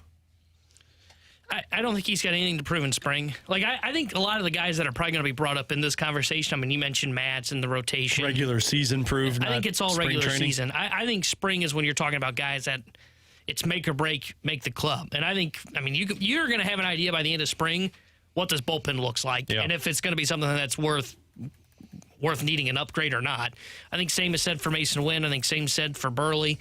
I think Nootbaar's a guy that if he has anything to prove, it's in the regular season. I don't think he personally has much to prove. Yeah. I think you know exactly what Lars Nootbaar is. It's just staying healthy. The only reason I brought him up was the health side of it, but also like needing to know, like, yeah, we got a permanent outfielder that we can slot in no matter what. And I'm not saying he hasn't been that, but the health side of it, but also just the consistency in terms of defense and at bats. You want to make sure that you've got that on top of Jordan Walker, and then you can solidify that outfield at least moving forward. Tanner Hendrickson, Bradford Bruns, I'm Alex Ferrario. We'll dive into the junk drawer next year on 101 ESPN. The Blues play on ESPN. The wait is over. Tomorrow night, Blues and Blue Jackets. Pregame at 6, puck drop at 7. Shoots, he scores! This is your exclusive home for Blues hockey. 101 ESPN.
Alex Ferrario with you to talk about my insurance agent, Tracy Bibb. Her and her team always hard at work, making sure they get everybody the proper pricing for your insurance coverage. And man, that is so important in this day and age, making sure that you're spending the right amount of money and you get that proper coverage. And what Tracy and her team provide is customer service. And in my opinion, it's the most important factor of it all. When you're in need of something, that they're available for you. And what her and her team preach all the time, it's not a matter of if something happens, it's when something happens. And when it does, Tracy and her team are available. They're available now to give you more information in a free, non-committal quote. She'll walk you through everything that you need to know. She'll even cancel your insurance agency, who you're with. I've been with Tracy Bibb, me and my family, for the last 5 years. Make sure you get with the proper insurance agent, and that is Tracy Bibb. 314-328-4260. Tell her Alex Ferrario sent you. 314-328-4260. It's no fib. You're always in great hands with the Bibb.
Like portable heaters, pipe wraps, generators, filters, or water heaters. Lowe's knows home improvement. 101 ESPN has your chance to score free tickets to see Blink 182.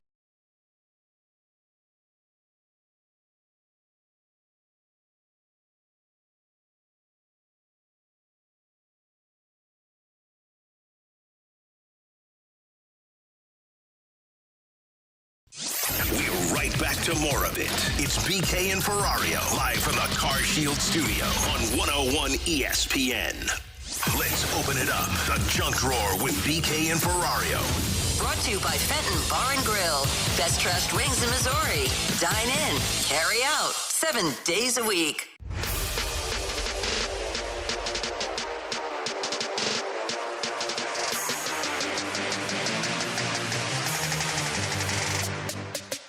Let's dive into the junk drawer along with Tanner Hendrickson and Bradford Bruns. I'm Alex Ferrario on BK and Ferrario. T-Bone, what do you got? All right, so you're getting ready to go on vacation. Indeed. You're heading to beautiful Disney World tomorrow with the fam. It's like 75 degrees and sunny. That is fantastic. At least we got sun here, guys. Yeah, it's going to be the 50s today. Yeah. I mean, it's no 70s, but we'll take it. Pull your jacket off and head on outside. So I saw this story and I thought, how would Alex Ferrario react to this while on vacation, I might add. Anytime you ask that question, you already know the answer. So I want you to imagine you're on vacation. You got the girls with you. Okay.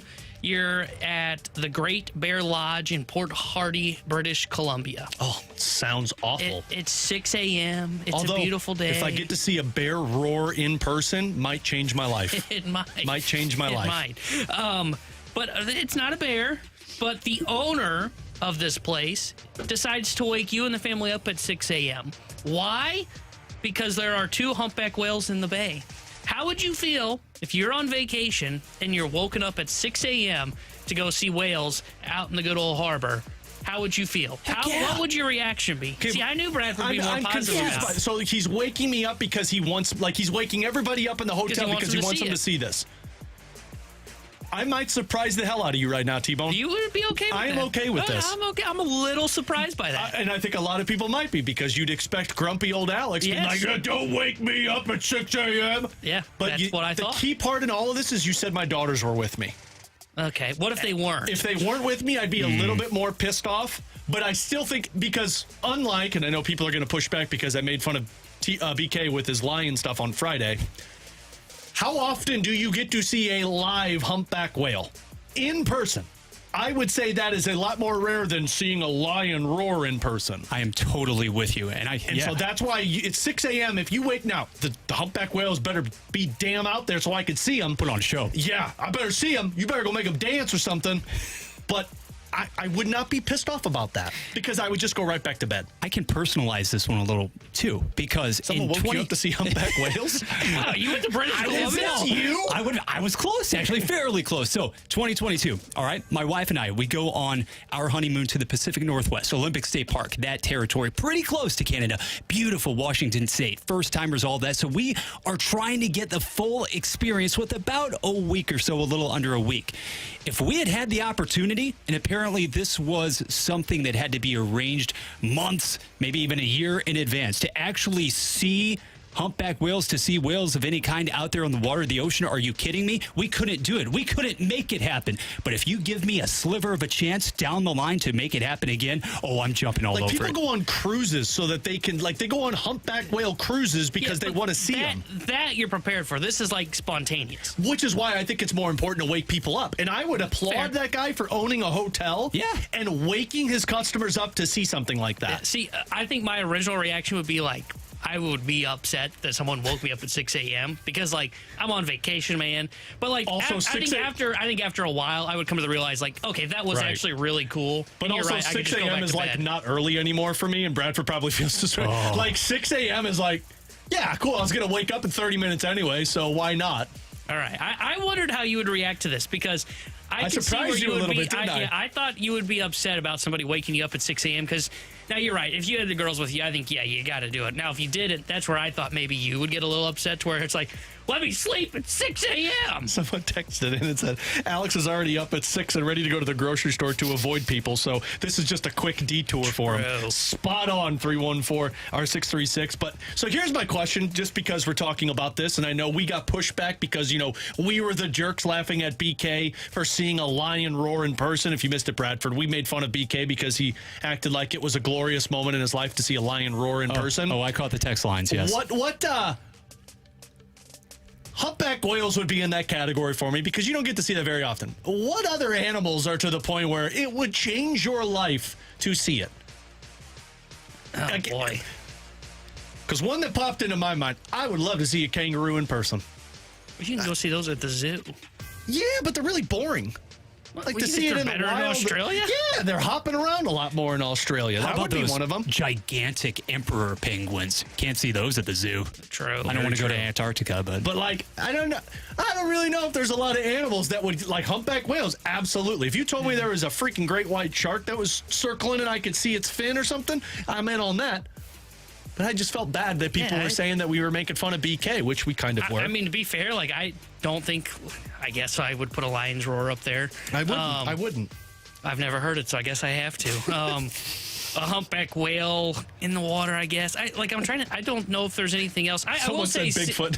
That'd be it. I will say, getting to see, when I went to, I think it was the Shawnee National Forest, if I remember correctly, seeing a bear like live in the forest, at first it was like, wow, this is really cool. Then it was like, we better go. Yeah, we should probably start driving now. And we'll go quickly. Someone texted and said, my wife woke me up at 4:30 a.m. to get sunrise pictures in Florida with our 4 kids.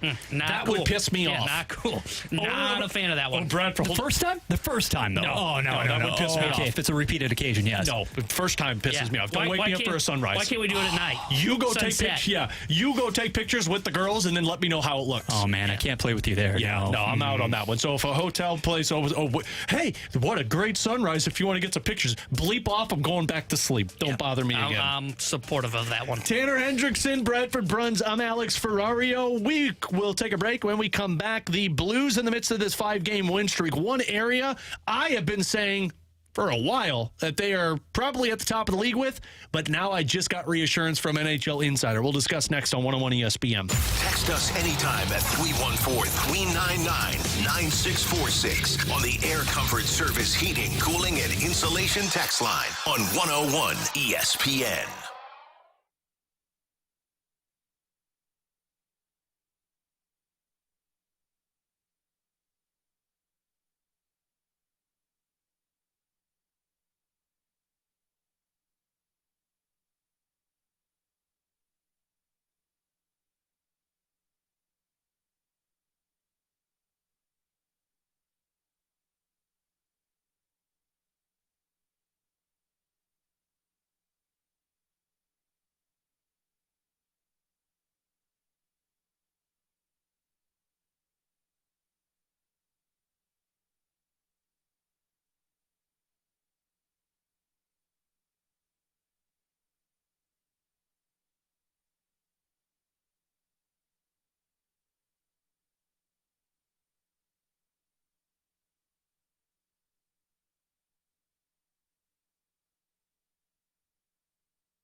My New Year's resolutions? Save money and don't waste any time. That's why the McDonald's app is doing the most. Right now, when I order ahead on the app with mobile order and pay, I get 25% off my whole order when I spend just $5. So I can get a Big Mac with crispy fries. Or if I'm craving something cool, a McFlurry or a caramel frappe. New year, new me. But that same taste I love at McDonald's. Ba-da-ba-ba-ba. Offer valid 1/1/24 through 6/30/24 at participating McDonald's. Valid once a day. Must opt in to rewards. Excludes tax.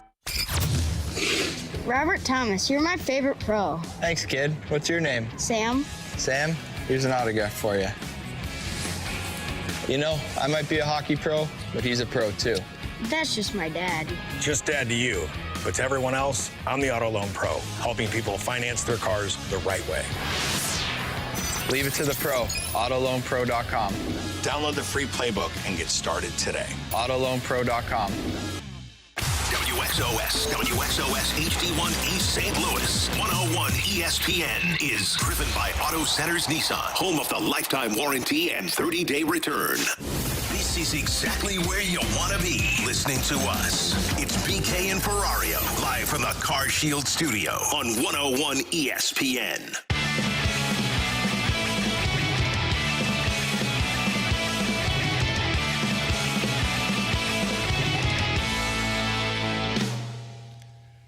I just have to bring up one text that came through on the commercial rate because it was so good.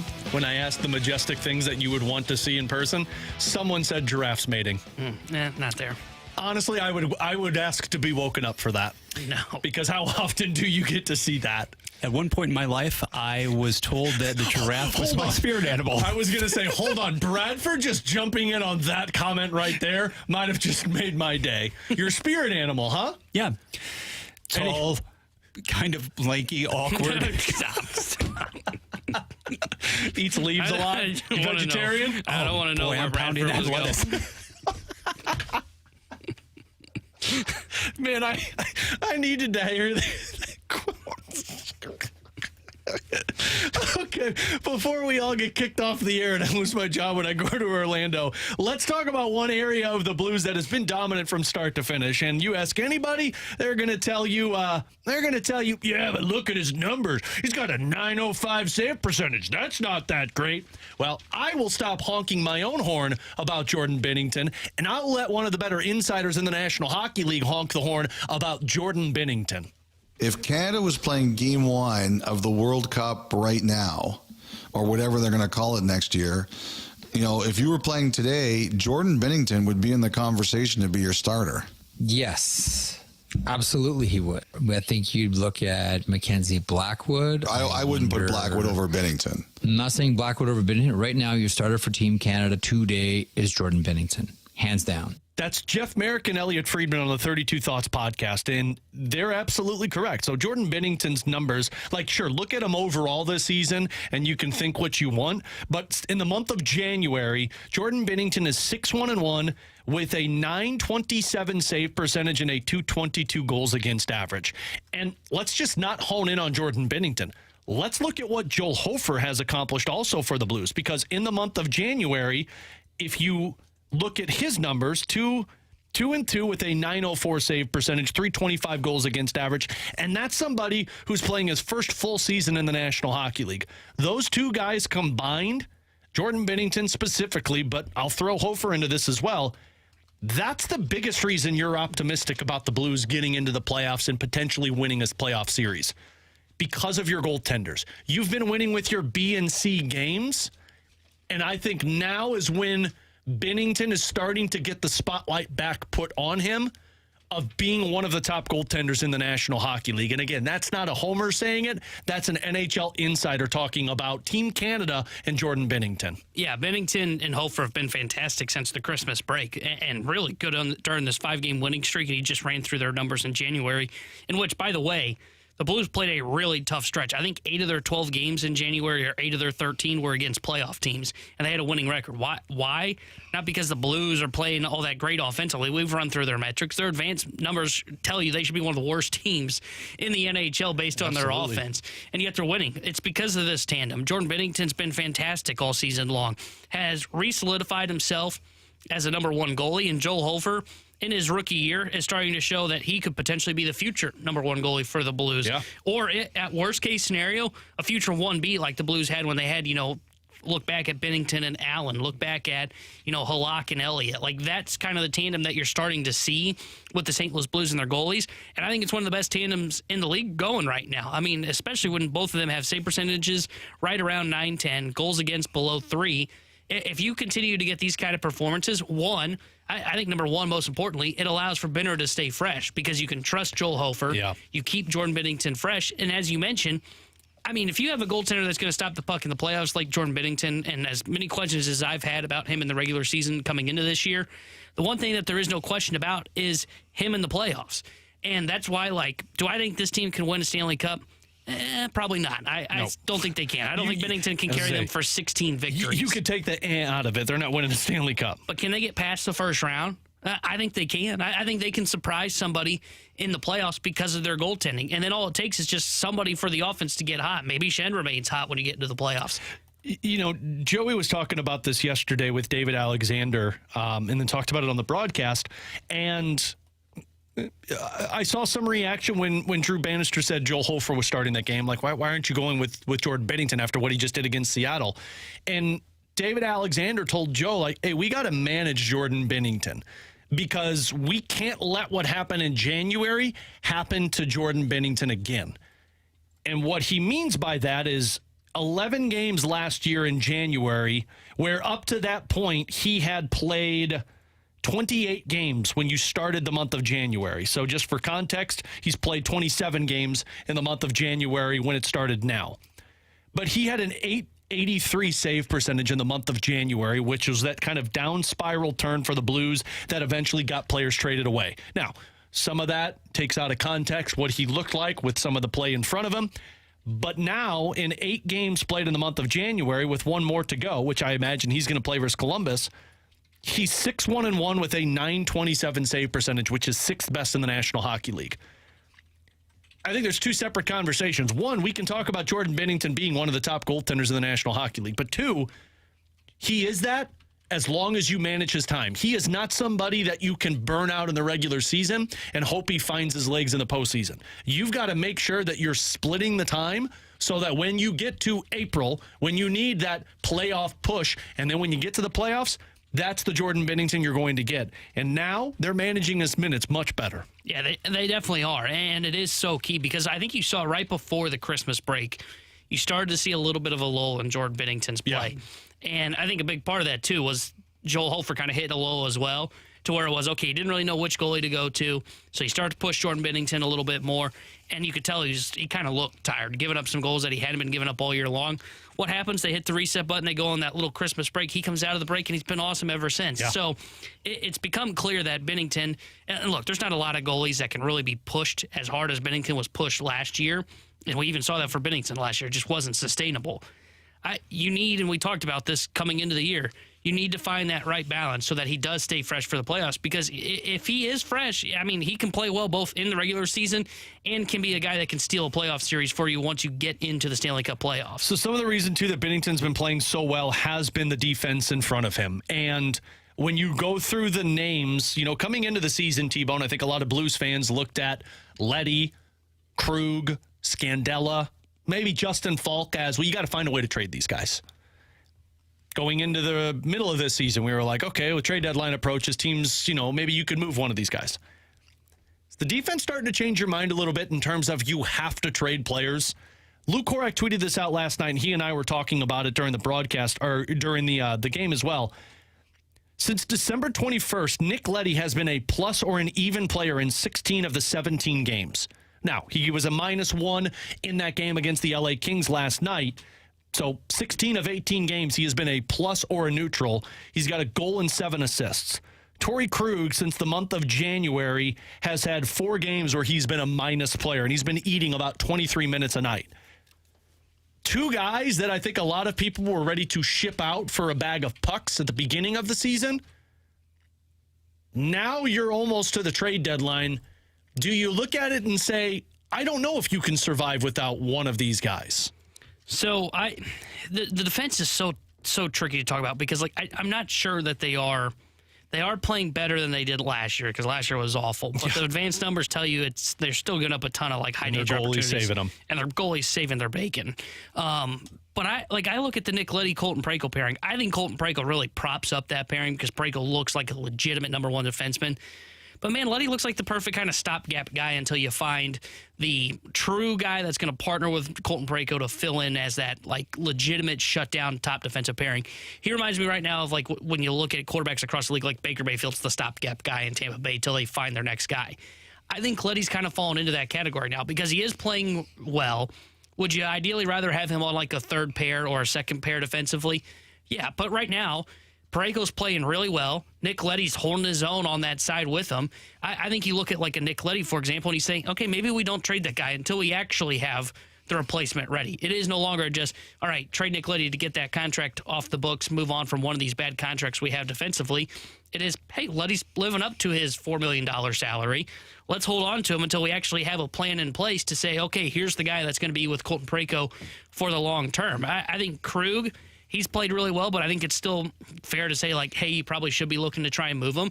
I think Scandella's at the point now where I don't think I would trade him at the trade deadline, even though, his return was probably just going to be a third-round pick. In fact, I think there's a chance maybe you discuss a contract extension with Marco Scandella. Which is wild to say, but I actually agree with you. Marco Scandella, is he or is he not trending towards Carl Gunnarsson, Robert Bortuzzo conversations? He reminds me a lot of Bortuzzo, to where 7th defenseman, but you play him 6th. I mean, he's good on the penalty kill for you. It comes down to what do you want on money-wise? Because if you're Marco Scandella, are you going to be willing to accept a contract for $1 to $1.5 million? If he is, I think that's absolutely a player you need around, because if Tyler Tucker doesn't pan out for a consistent stretch, if Matt Kessel goes through a little bit of a lull, the other guys don't develop properly, wouldn't you want a Marco Scandella who could play 18 minutes a night for you? Yeah, exactly. And I think it then allows you to make potentially Scott Perunovich available. Yeah. If you're looking to move on, and maybe I don't think you're selling high on a Scott Perunovich by means. I mean, Ellie got injured again. But at least you can start to explore that idea and say, okay, what if we had Marco Scandella as a third pairing, or that 7th defenseman guy? I think the defense is starting to become more of an interesting conversation because they are playing well. I mean, the only defenseman that I would circle right now that has not been impressive so far this year, I would circle Justin Falk. And that could be just because he's been injured. Yeah, and it might be. And Tyler Tucker. There's a reason Tyler Tucker's been on a conditioning assignment.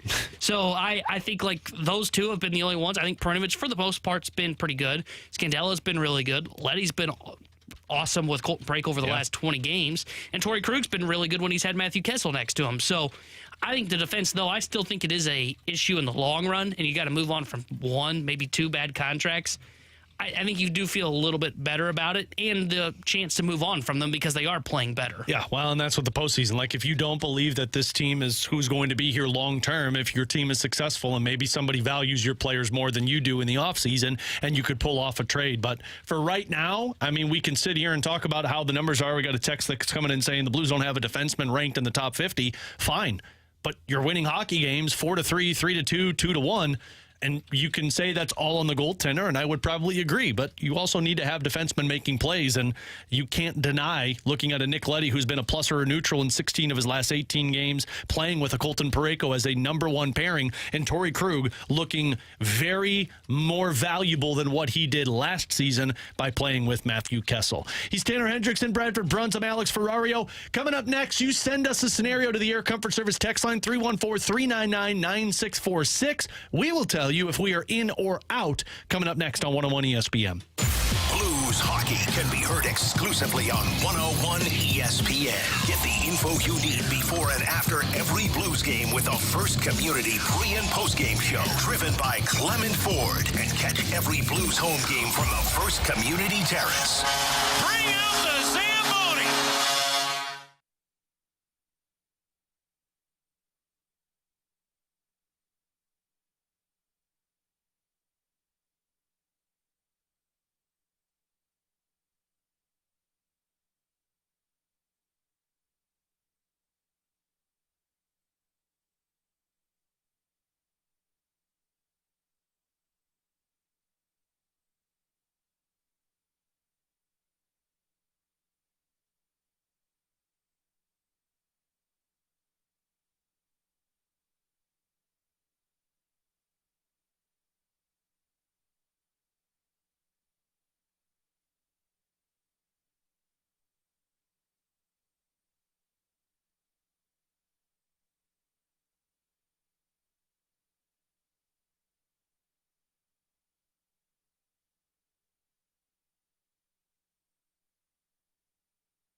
Tiger fans, it's time for Mizzou women's basketball. Some of the nation's top matchups will take place this season in Mizzou Arena, and you don't want to miss any of the action. Check out all the upgrades to Mizzou Arena while being a part of the best home court advantage. You make the difference, so get your tickets today by visiting mutigers.com/WBBTix. MIZ.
.101 ESPN has your chance to score free tickets to Creed on Friday night, August 9th at Hollywood Casino Amphitheater.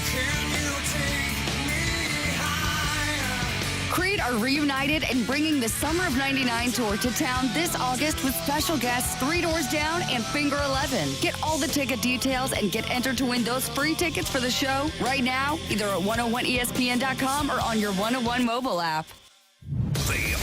St. Louis. It's BK and Ferrario, live from the Car Shield studio on 101 ESPN. Come on, man. Are you in or are you out? It's in or out with BK and Ferrario.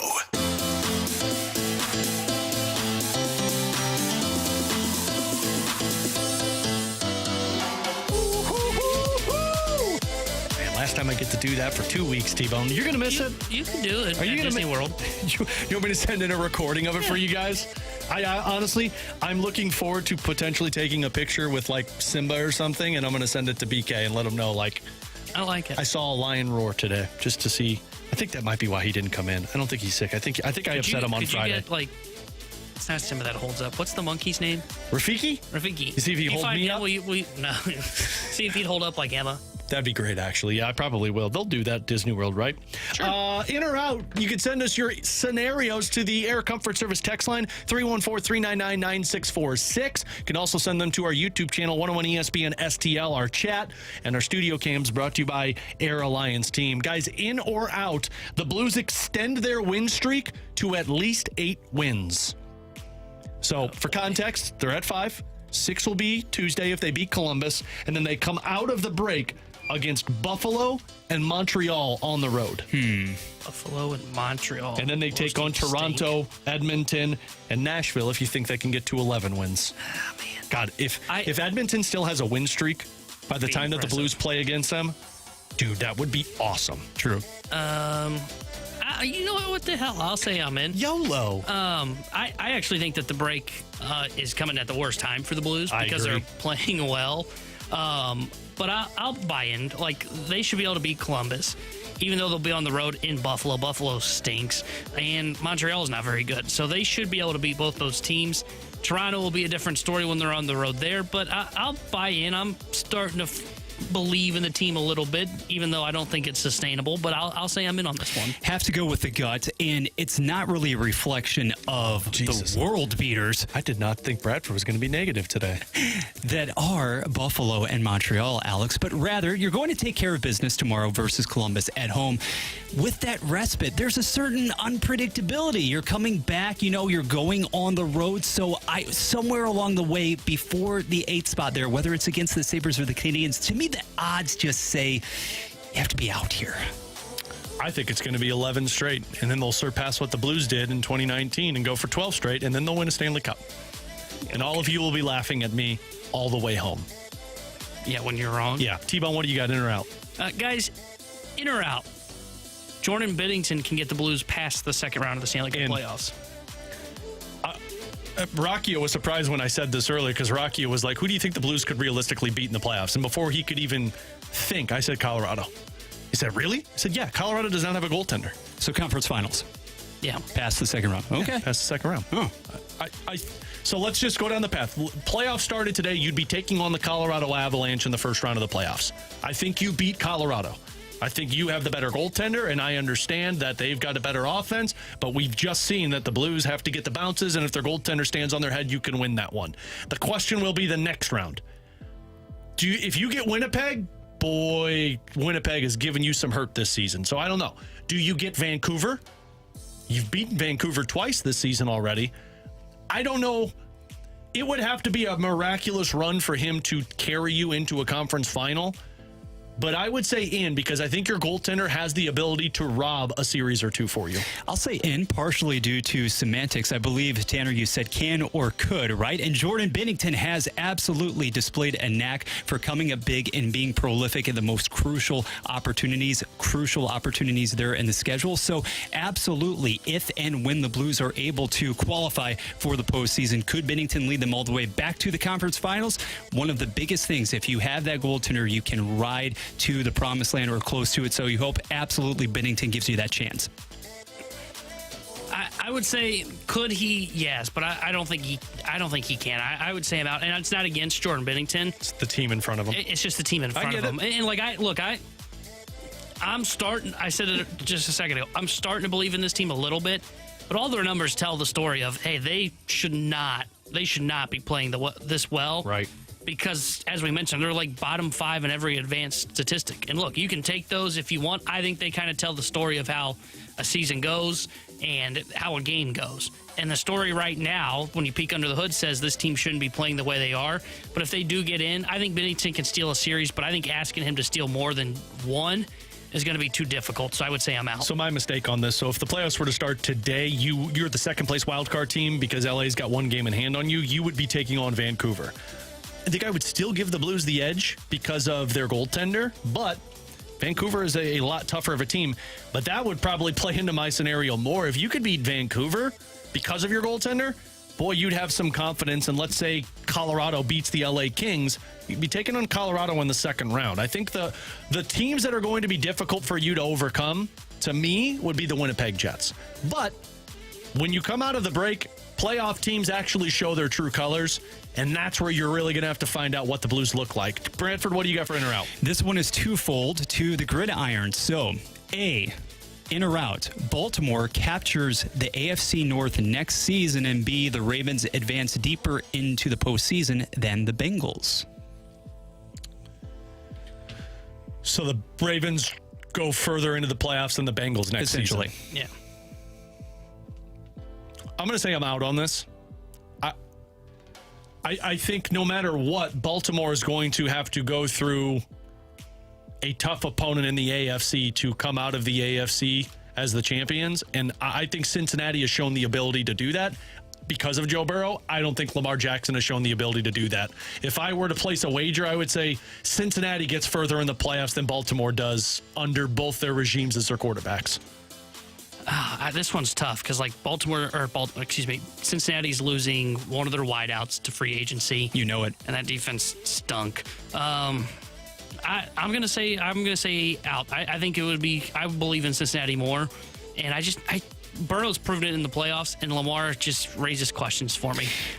You believe in the quarterback. I believe quite a bit more. However, the roster construction is such that the Ravens are in a much more stable position. I think in Cincinnati, Tanner, you touched upon it. Higgins, he's going elsewhere. We understand that. You're right now, I think, straddling that line between do you continue to roll with Joe Mixon? In all likelihood, though, I think he's still gone there. So does Brown take the reins in the backfield? Will Chase stay healthy? Will Burrow stay healthy? The defense, too, not exactly the most young.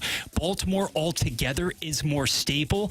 I do think that somewhere along the way, Cincinnati is going to have a tougher draw. And as a result, Baltimore, by virtue of getting home field again, yes, I'm saying it, will get deeper into the playoffs. Now, does that mean that the Ravens will necessarily topple Mahomes again? Absolutely not, but in. I got bad news, guys. What? Lil Poppy's been DFA'd. What? Yep.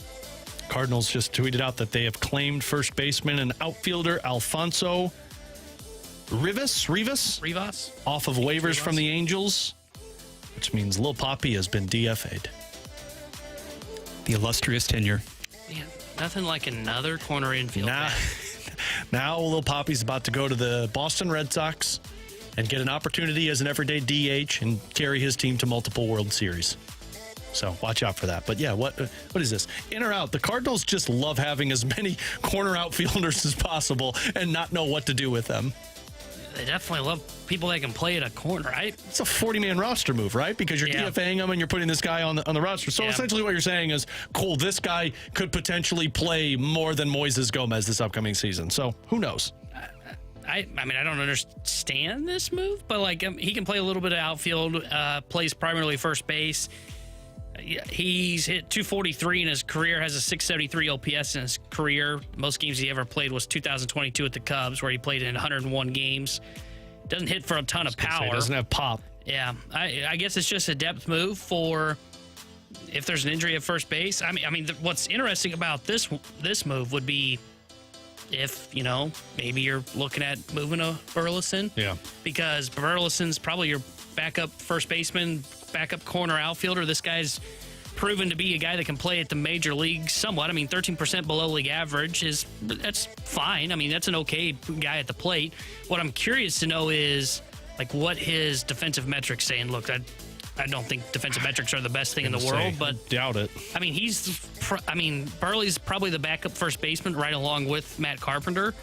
And it looks like in 3 seasons at first base, he's +8 in defensive run save. I was going to say, he, at least at the major leagues, he's only played a total of 27 games in the outfield, and he's only started 16 of them. So it seems like he's a first baseman or possibly a DH, but the DH, this is more just Moises Gomez was never going to get at-bats with this team, and we want to get somebody who, if an injury pops up and worst case scenario, 5 guys go down, we have somebody that we can rely on. So back to some in or out scenarios. Guys, in or out, Hofer and Binnington will win a Jennings Trophy sometime in their career.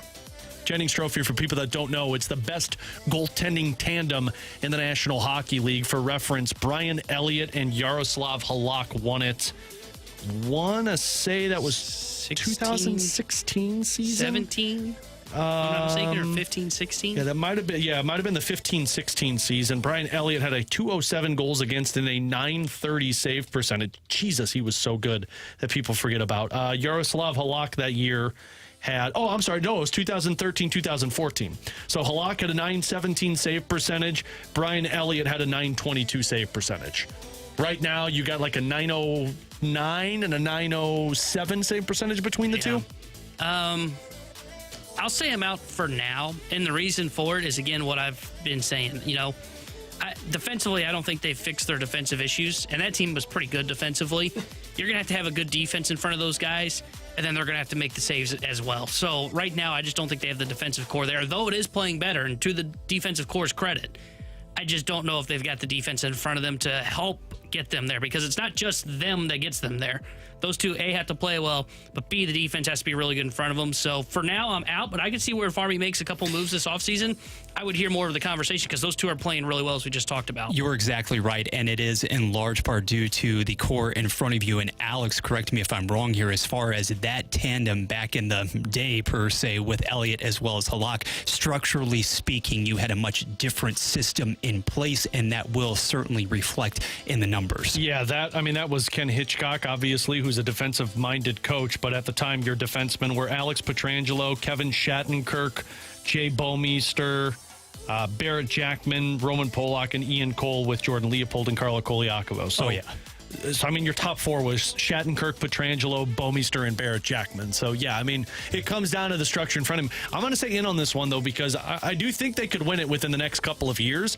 I think it's going to come down to the alter you make to the Blues defense. Do you find another top 4 defenseman to play with the guys that you have? Because if you do, I think Binnington's still in his prime, and Joel Hofer is just going to get more comfortable at the NHL level. So it really comes down to, it comes down to kind of how that defense is in front of him. Let's do one more real quick. In or out, the Chicago Bears trade Justin Fields to draft Caleb Williams. I'm in. I've said it before, and I'm sticking with it. Though I think Justin Fields was good down the second half stretch there for the Chicago Bears, I think you have to trade him and just reset the clock. Because otherwise you get into the situation where, you're trying to build this great roster around Justin Fields, but then you got to pay Justin Fields. Right. And honestly, I don't even know if he's the guy still, because the last 2 years he's been really bad in the first half, and then all of a sudden he plays really well in the second half. I think you try and trade him, you try and get I think maybe they could get a second-round pick for him. I don't know what his value is across the league. I hope they should get a first-round pick. Yeah, Atlanta should be jumping to get him. And you just draft Caleb Williams #1 overall, and you hope that he ends up being the guy, and you reset the clock. Because why is it that we talked about this last week? Why is it San Francisco has such a great roster around Brock Purdy? Because he's on a rookie deal. So I think you got to restart the clock if you're the Chicago Bears. I'm in. I think they trade Justin Fields. You would love to be able to pick up a first rounder. I don't know how practical that is. Maybe a second and a fourth, but absolutely I'm in. We bandied about this topic a bit on the Fast Lane on Friday, and that reset button does seem to be really par for the course as far as each and every organization wants to do in the National Football League. Plus, really, I think there's a certain degree of, from an outsider standpoint, toxicity there in the organization between Fields and the Bears. The way in which he was handled earlier in the season, probably best for both parties. If you do change at that position, maybe you're able to get, perhaps in the form of a Caleb Williams, more of a drop back option there. And who knows what the draft could actually present. If you get a Harrison Jr., if you actually surround a DJ Moore with more complementary options there, Chicago may not be too bad in the North come 2024. Yeah, I'm in on this one as well. I didn't think it was the right decision, but now everything is pointing pointing towards them going after Caleb Williams to reset the clock. And like I said before, man, if you could find a way to trade Justin Fields to get the 4th overall pick, or find a way to get into the top 10 multiple times, get yourself another wide receiver to play with DJ Moore and Caleb Williams, you're in for a world of hurt if you're the Chicago Bears offense. Bradford Bruns, Tanner Hendrickson, I'm Alex Ferrario. Coming up next, T-Bone is still upset that this bullpen does not have the one area that they promised would be fixed. Yeah, what the hell, Mo? Swing and miss. I think they've got it in the minor leagues. We'll discuss next on 101 ESPN. Coverage of 101 ESPN is presented by Onder Law Injury Lawyers. GetJim.com. ESPN is everywhere. Wherever you go, we go. The 101 ESPN app in your App Store or Google Play.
Blues hockey is on 101 ESPN. Get the inside scoop on and off the ice with the Last Minute Blues podcast with Jamie Rivers and Donnie Fandango of 105.7 The Point. Blues opinion, talk, and speculation. It's what we do. Download the Last Minute Blues podcast on the 101 mobile app or at 101ESPN.com.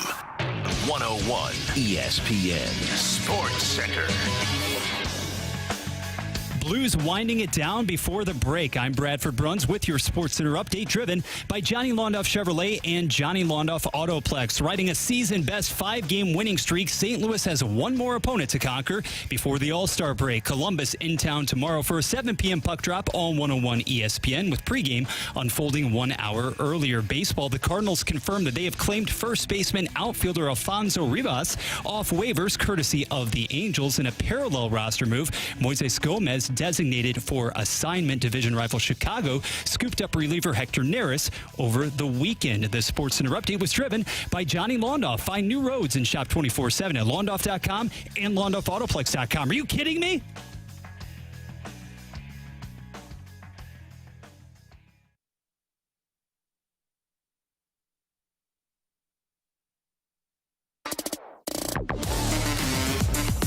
So one thing we've had a lot of this baseball offseason is T-Bone complaining about the Cardinals' inability to fix their swing and miss.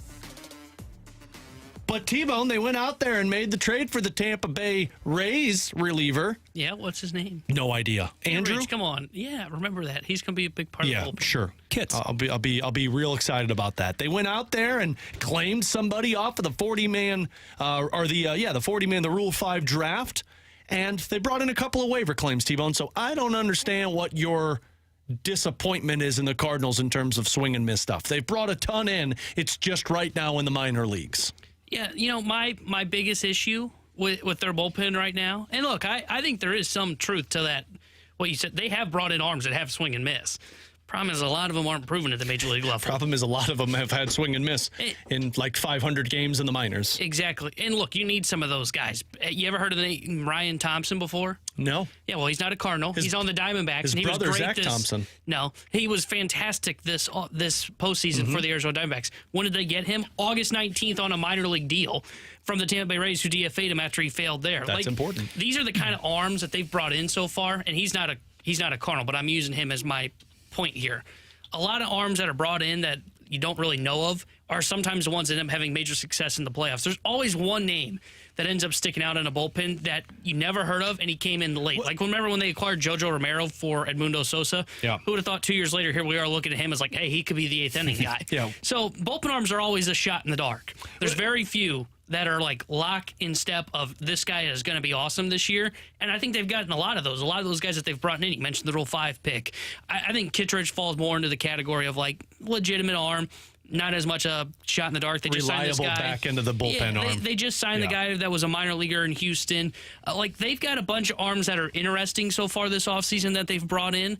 The problem that I have is, like, I like the way they're operating, but they still need to go get that one other arm that is, like, you know what you're getting from him in the back end of the pen. And in Derek Gould's piece, he's talking, he did a chat up on the Post-Dispatch, and he was talking about, the setup man and where they're at. This is what Derek Gould had, including setup man Gallegos. 8 relievers had at least 32 innings for the Cardinals last season. 4 are gone. 3 of them have traded at the deadline. Those 3, which included Jordan Hicks, also the 3 best the Cardinals had at missing bats. The 4 returning relievers struck out 23.8% of the batters they faced for the Cardinals. The 4 who departed struck out 26.3%. So you're basically losing, what is that, about 3% in terms of swing and miss stuff. You're losing 26% of the swing and miss stuff that you had. The upside are guys like Ryan Fernandez that you claimed off of waivers. The upside are guys like Riley O'Brien that you got on the 40-man or the Rule 5 draft. Those are the guys that Guillermo Zuniga is the other one. Those are the guys you're relying on to bring the swing and miss stuff, which I would imagine a lot of teams, if you did a deep dive into the successful teams and the bullpen arms, they find those gems in the minors that come up that don't have the scouting reports that can bring the swing and miss stuff. The question that they're going to be having is, can it last an entire season? Because my concern with that is kind of on the same page as you, T-Bone. You might have the swing and miss stuff in the minors, which could come up at times and sporadically give you 2 to 3 weeks of strikeouts from the bullpen and be like, damn, where'd this come from?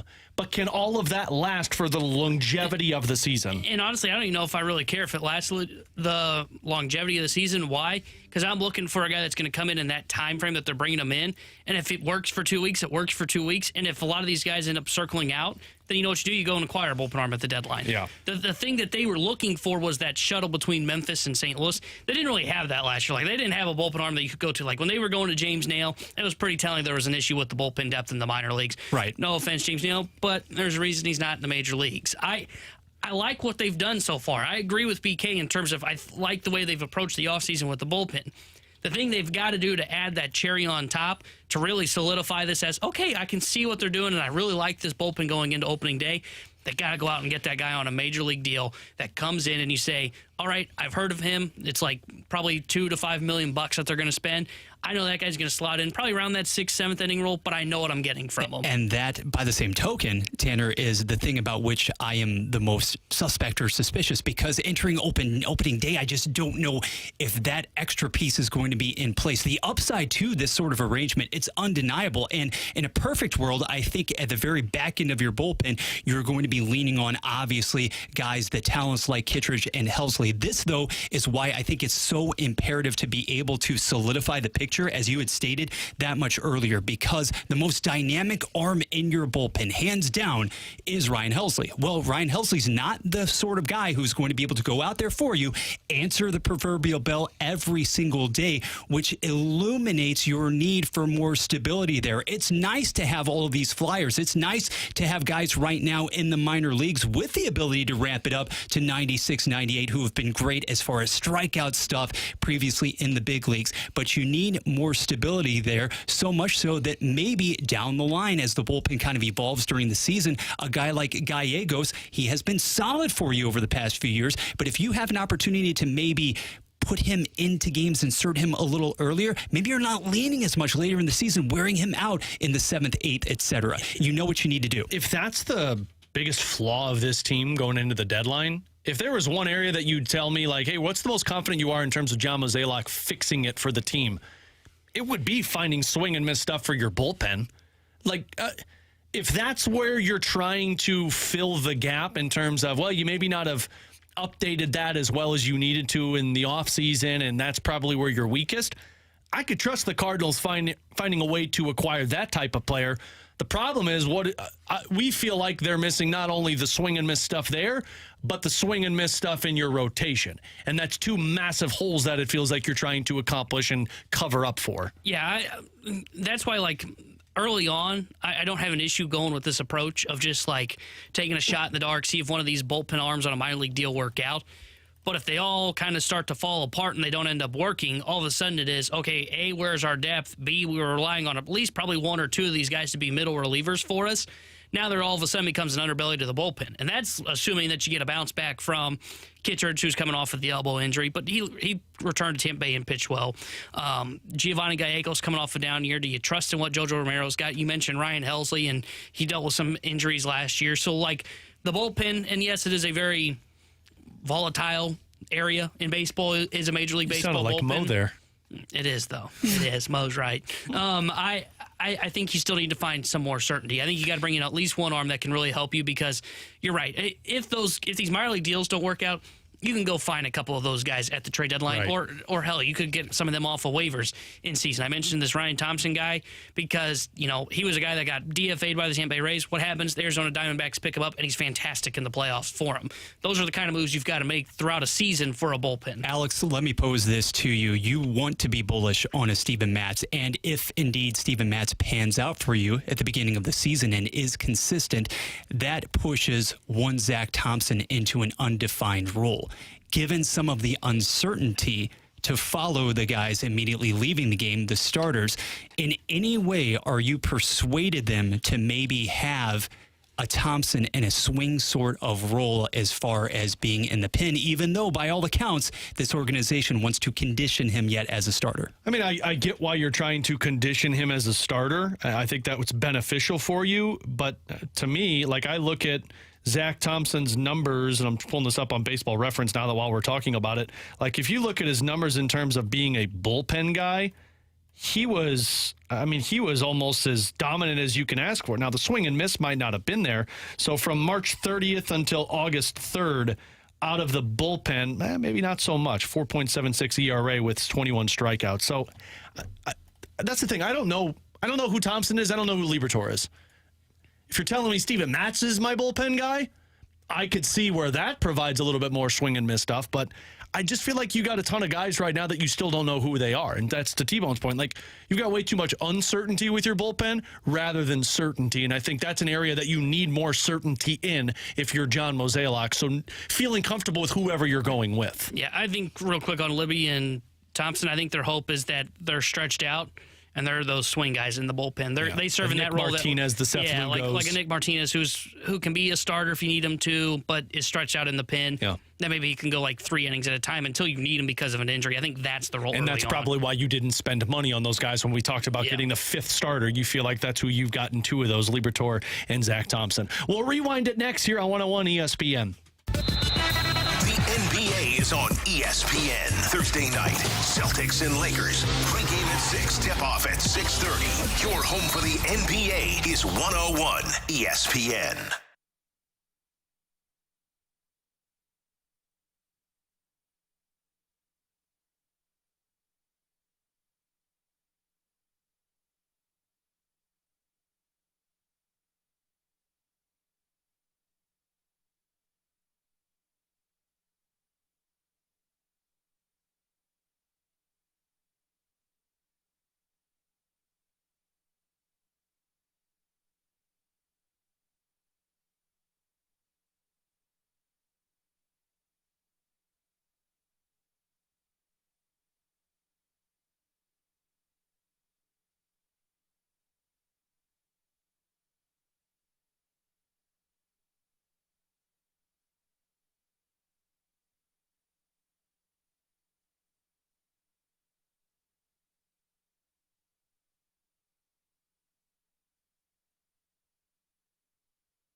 For acknowledging my team and Under Law as STL Today's 2023's best law firm in St. Louis.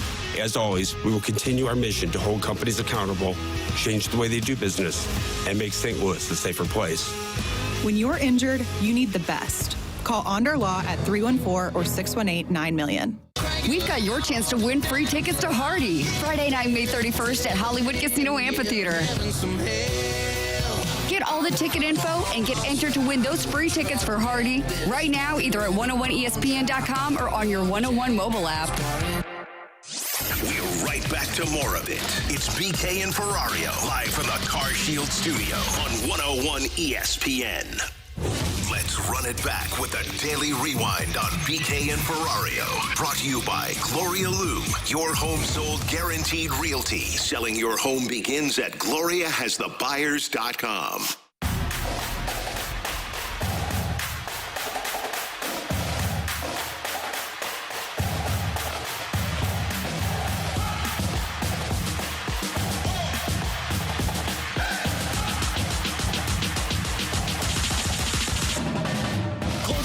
here on BK and Ferrario alongside Tanner Hendrickson and Bradford Bruns, our hero today. I'm Alex Ferrario. If you missed anything from today's show, you can check it out afterwards up on our podcast page, 101ESPN.com, or just search BK and Ferrario, presented by Dobbs Tire and Auto Centers. You can also go back and watch the show up on our YouTube channel at 101ESPN STL, courtesy of our cams here in studio, brought to you by Air Alliance Team. We'll rewind it with a preview of the Super Bowl, and boy, we are going to have 2 full weeks of doing this, getting ready for Chiefs and 49ers. But watching those 2 teams come away with it, I really wanted to see Detroit pull out that victory, but I think you got the 2 best teams in terms of the matchup going into a Super Bowl, because at least this one's going to provide you the most competition compared to what it could have been. Because if it would have been Kansas City and Detroit or Baltimore and Detroit, people would have been saying, cool, easy victory for the AFC.